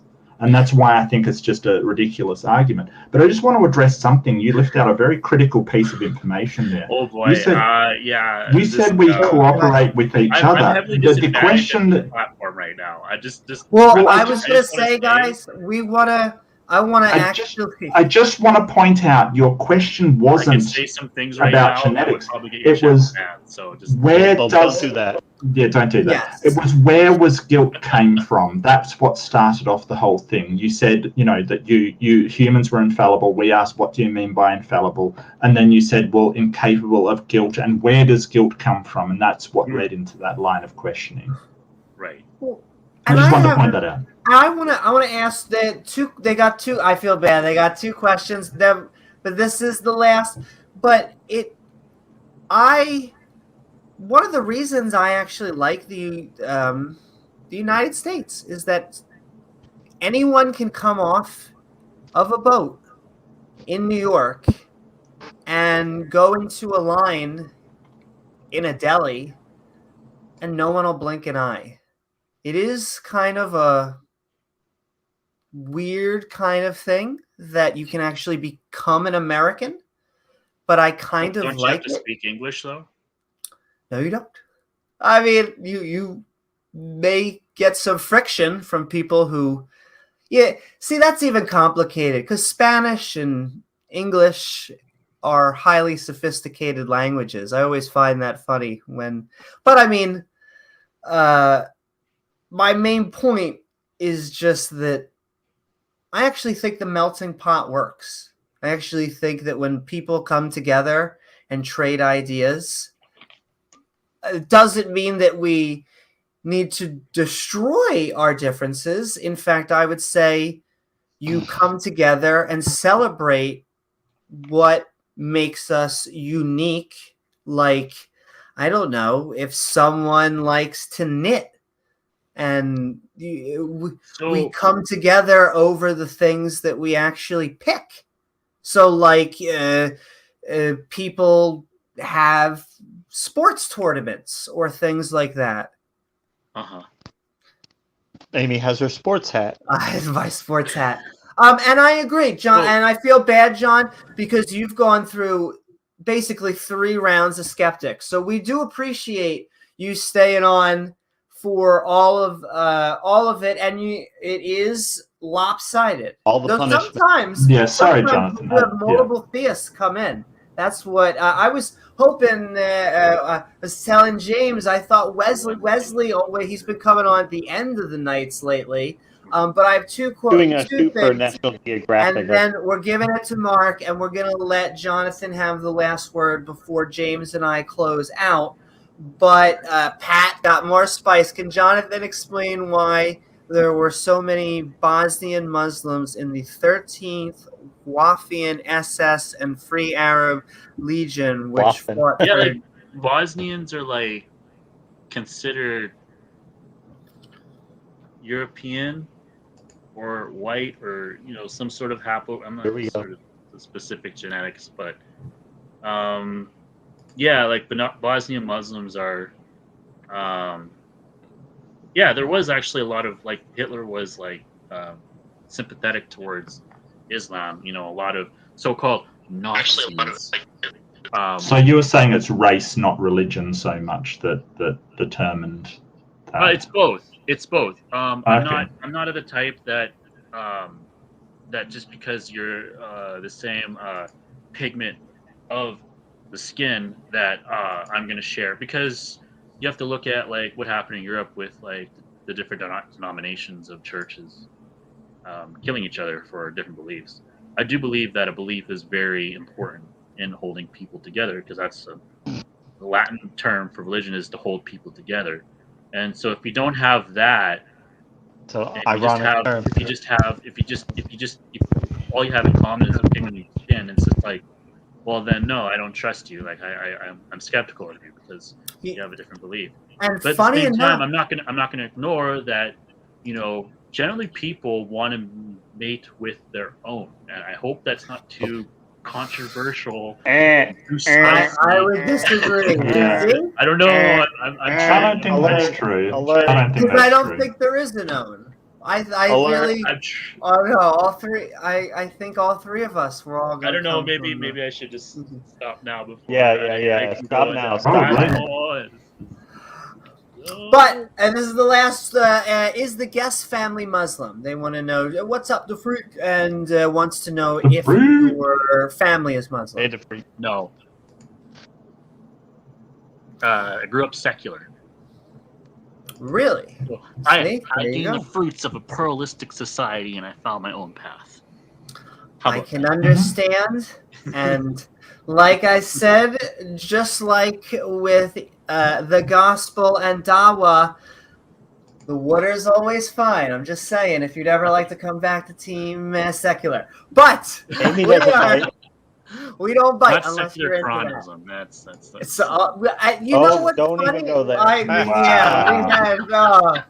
It always comes That's back how he full found us. circle. That's how he found us. Flashbacks. That's how he found us. We're sending love to everyone out there in chat. We are going to be finishing up and then heading into the after show. We are going to give Mark his turn, and then I'll let Jonathan be the last guest voice, since he has been so patient with going through the skeptic grilling. And thus, Mark, we have been calling me skeptical tonight, asking and talking about holy books along with some whole good theological fun. Hope you had a good time. What are your final thoughts? So credibility and credible sources and referencing credible sources. That it's just because somebody writes something down doesn't make it a good source for whether it's true. You've got to look for corroborating evidence. And even if sort of a percentage of a book's true, and we hear this all the time, sort of Christians say it about the Bible, oh, but there was this person that lived back then. It doesn't automatically make the rest of it true. That's sort of every single fact in that book has got to be corroborated by itself. Just because Jerusalem existed doesn't make that there was a person called Jesus. Even if there was a person called Jesus, it doesn't mean that he did miracles. Even if that person went in riding on a donkey, it doesn't mean any of the other things that he did were true. the way that stories are embellished and created and written and sort of poetry applied to them and hyperbole and just the way that they're change over time. They always are aggrandized because it's somebody telling a story, and stories just naturally get aggrandized and made legendary and things added because, hey, it's a better story if there was all these things happening, which doesn't necessarily say that that's didn't happen. It's just saying that you have to have good, credible sources in order to believe that it's true. With these papers that were mentioned in the lizard DNA, the sources are absolutely terrible. You've got one that's a TikTok source with sort of, somebody doing something as a laugh and it's being picked up, and the other is just a book that somebody wrote. And anybody can write a book and say that it's true and publish it. And from what I can see, it is self-published. But I don't see any reason to give it credence over the academic writings that we have, where people have gone out and confirmed and verified that what they're saying is actual facts. But I did enjoy talking to Jonathan. I'm terribly sorry if you did think it was sort of berating you or dogpiling on you. Socratic gangbang. So yeah, I do apologize if you felt that way. I certainly don't mean to. I just find it very, very curious, how you think this stuff when the sources are, I would say, lackluster from what I can see. But very good to talk to you. Thank you so much, Amy. Thank you so much, James. Amy, if you want to see more content, she has a Patreon. Definitely go there and support her. And she does have a debate coming up, which has had one false start already. And I think it's tomorrow my time. I don't know. I had it. Monday our doing. That's right. Monday, 9 o'clock, I believe, Eastern Standard. I am going to be debating Gavin on the existence of God. At 9 p.m. or a.m.? I think 9 p.m. Oh, 9 p.m. our time? Okay. I think so. Let me check. If it's 9 Eastern a.m., that'd be a surprise. I guess I'll do a.m., but I think it's p.m. Yeah, I think it's because Gavin's in New Zealand. I think the times are a bit, yeah. And definitely hit the like and subscribe if you haven't already. I mean, everybody probably has. Thank you, Mark. But it should be a fantastic debate. I'm really looking forward to it. For about almost a year in the work, this debate that never wanted to happen. Hey. It's live in 16 hours. 16 hours, apparently. We're going to be coming up on our 1 year from our first broadcast, which was a review of my and Amy's debate with Smokey and Maddox. That was almost a year ago. Are you doing a celebration or something? We've got We should. Yeah, 1 year. 1 year for Socratic gangbangs. Oh my! Woof.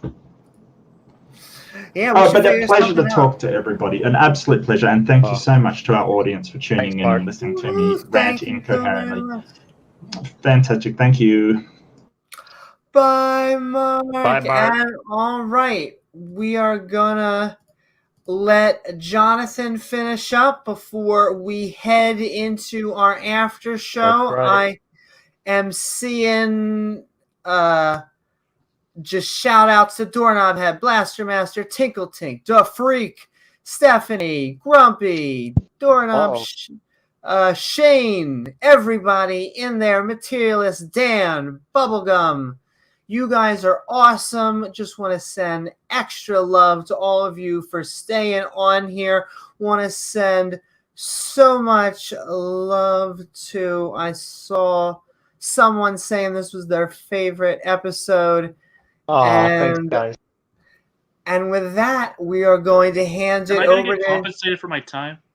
Yeah, that's right. We pay in tacos. So I hope you enjoy. And chorizo. tacos specifically. That's right.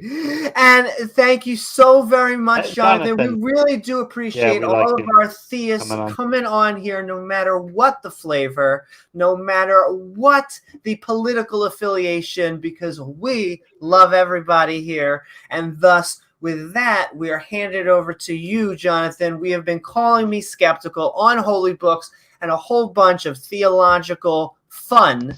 What are your final thoughts? Jonathan, if I could ask yeah. real quick, you Okay. haven't in the past been known as Dr. Kevin, have you? Would that be you? Yeah, that's my like sock account. Dr. You got Kevin. me. Okay. Dr. Kevin B. Okay, I thought the voice sounded familiar, but no problem. been Well, caught. good to have you back. Oh no! And all right, with that, I feel we're like the sending Scooby the at the end volleyball of right the back Scooby Doo over. episode. It says like, you're not Dr. Kevin B. You're actually Jonathan. Oh. You're not a doctor. Well, neither is Ken Hovind, so you know. And You hey, got me, he may guys. get You got some me. whole new friends soon. And hey, like I said, come as you are. We don't But care anything you wanna- what religious affiliation someone is, or if they're liberal, moderate, or conservative. You know, we just want people to feel comfortable and Just speak their views. nothing that's gonna get us TOS. Yes, just don't break the TOS. We got Shane and, the Skeptic in the house. Hey, Shane. Not only do I want to send love out to Shane the Skeptic, I want to Oh, send love thank out you, to yeah. the entire Faithless Forum out there, as we Too. are sending love to the entire non-believer community. All right, but we're sending Atheist Justin- Junior. And yeah, I saw a lot of good pictures up in Discord. But yes, I don't care a rose by any other name. My new BFF, Jonathan, or Kevin, or whatever you want to be called by. We have been calling me skeptical on holy books. I had a lot of fun. I hope you did too. And Thanks for what sticking are around. your final thoughts? Exactly. So on the books, there's just so many avenues I can go on. But basically, what I've been up to on my channel is just studying law and just how to defend yourself and how to exercise your rights. But also too, on the theist side, I would just open your mind to, like, if you're a Christian out there, I'd open your mind to like other religious books out there and what they have to say. It gives you a different perspective on things.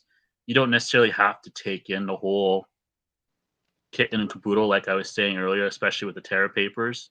And like saying, you don't have to accept everything as 100% true. But even if it has the possibility of being true, it can open up your mind to different avenues and different conclusions. And so, if I were like a info seeker, like a truth seeker, I would pick like a topic and then see where that leads you. And like me, I hate to say it, maybe I'm a little bit like ADD, like I focus on different things at time to time, just depending upon what's going on in my life, all that stuff. But like, I would say if you're really focused and if you really have that discipline, like, don't be so closed-minded, because I know this is a skeptic channel. Don't be so closed-minded. Don't like suspend your presuppositions when you read something fiction. And then if you have a thought that says maybe this could be true, look into that and you'll be amazed. You'll go down paths you couldn't even imagine. So that's my 2 cents. And everyone read the Terror Papers by Robert Morning Sky. It's probably a whole bunch of junk, but most likely. But read it anyway. Even if you suspend your skepticism just a little bit and you read it just with a blank mind, just like pretend you're just an alien from Earth, you read down, you don't have like these presuppositions that you were growing with, or oh, this is an academic source, all that stuff. Don't get too caught up in that. Like, just read it and then take it at face value. Take it face value, absolutely. And if there is anything in there that you say, oh, that could be true, investigate it, and you'll be amazed on like you'll shatter orthodoxies that you had in your mind. It's crazy, but it's true. It'll change lives, even if it won't change your lives. Even if you guys would say, you know what, this guy is crazy, I don't care. If anybody out there is listening to this right now, read it and read it with an open mind. I swear, it'll change your life. It'll change your perspective on things. Sure, it won't make you a millionaire, but man, it'll just open your mind to a whole bunch of different possibilities and different things and things you didn't think about, and just you'll just grow as a person. So that's my 2 cents anyway. Thank you, Jonathan. Thank you or so Kevin. very much, Jonathan. And like you said, you put in the time, so we want to thank you. We sometimes Tacos. have a few different theists, Tacos. Christians, and Muslims. I don't think we've ever had a Orthodox Jew on the chat. Well, we've had I know one. David. Do we have David on here? I don't think Orthodox David's or ever is been he on here. conservative? I think he's conservative, but I'm Yeah, not he's sure. the middle ground. He's probably conservative, like where Ben my Shapiro.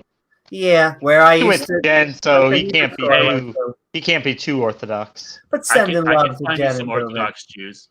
Hey, bring them on. We love everybody here. Find that hard to believe, but okay. That costs extra tacos. Sounds good. We're putting in that taco work. And all right, Jonathan, Amy's it was got lovely the, having you on. Sausage. That's right, baby. The extra spicy sausage. And we're rolling out and heading over to Discord. Yes, thanks, But guys. it was lovely Great having show. you on, and we are going to wrap up on this episode of Call Me Skeptical Holy Books. Tune in to Amy's debate on Monday. That's right.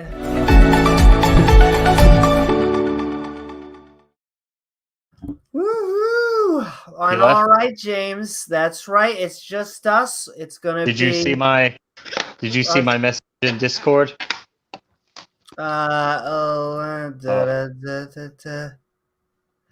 really? That's Okay. him, if you remember. Because he kept jabbing at that racial kind of angle, and It's he also complicated. he said a few times like, "Oh, I could say some things that would really violate the DOS." Yeah, no shit. Well, Then I thought the voice sounded the same, but when he mentioned secular Quranism, I said, "Damn it, this is him. This is Dr. Kevin. This is the guy who shouted Sieg Heil on our outro, on his outro." well, But we are trying to keep an open mind. Like I said, he behaved himself for the most part. I spent many years on the politically incorrect board The on Nazi site. 4chan, and I haven't gone on as much anymore. I think I'm getting my debate fix from the YouTube debate community. But I spent many years talking with them, and can I tell you, and it's funny, I was thinking about this the other day. I can't hate them. I can't hate them because I know that they're just a bunch of schmucks. Like, it has... I disagree with almost everything that they say on those types of channels and stuff like that. I am the exact opposite of the race realist and all this other type of stuff that views type to push, because I don't believe that race is real. I believe that there is only one human species. I believe that we separate ourselves The differences are so small that it's not even... Like Mark said, there's variance inside the races. So what's the... Why would you separate the races and put so much emphasis on that? I don't. Yeah. Well, I honestly, and let me make the conservative plea as a non-conservative why you shouldn't be a racist, which is if you're just going to sit there and complain about identity politics, here's your chance. Now is the moment. Draw one less line. Give up religion, give up a race, just two more things that we do not have to separate. And so that being said, you know, there is no hate in my heart. I truly, I want people to come together as a single group and solve problems. We got to have our identity. We got to, you need to be self-sufficient and be able to pull yourself up by your own bootstraps. But we also need to understand that you got to look to your left. You got to look to your right. These are the only folks that we got to make this world better. And you only get one chance, only one life that we know of to truly experience it, and then maybe even make this life better for others. And so you might as well. I like what Morgan Freeman said when he said, if you want race, if you want to go away, just stop talking about it. Just end it. Wow. I know that's easier said than done, but if we all just stop talking about it, like if we just made it not a thing, it would be not a thing. I will say in the defense, it's hard. It's hard, especially for if you are, because I often get told, because it's easy as someone who doesn't have to deal with shit. I am the rare light-skinned. Generally speaking, light-skinned people don't have to. Yeah. In this country, though, you deal with race. I'm trying to think how I should thread this needle, because it's both. We're a little bit, we were formed on, especially this country, on grounds that were almost contradictory, because we founded this country really trying to seek freedom while we were owning other people. Right. And the crazy thing is, you can't ignore either of those truths. Both of those things are true. And so you have to understand that humans are human. They're trying to do their best. I don't want to judge people in the past for not, just like I don't want to judge. We'll be judged in the future. Exactly. And I don't want to judge the Jews for keeping kosher because they didn't know what a germ is. I blame people now that understand things, but I don't blame the past. The only thing I ask from people is that you try and be better. The tart.live for the event. That really is all we can ask from people, is that we try to come together. And to put the bow on it, like I said, I can't speak from past. All I can say is I am always appreciative when a theist comes on and speaks honestly. He was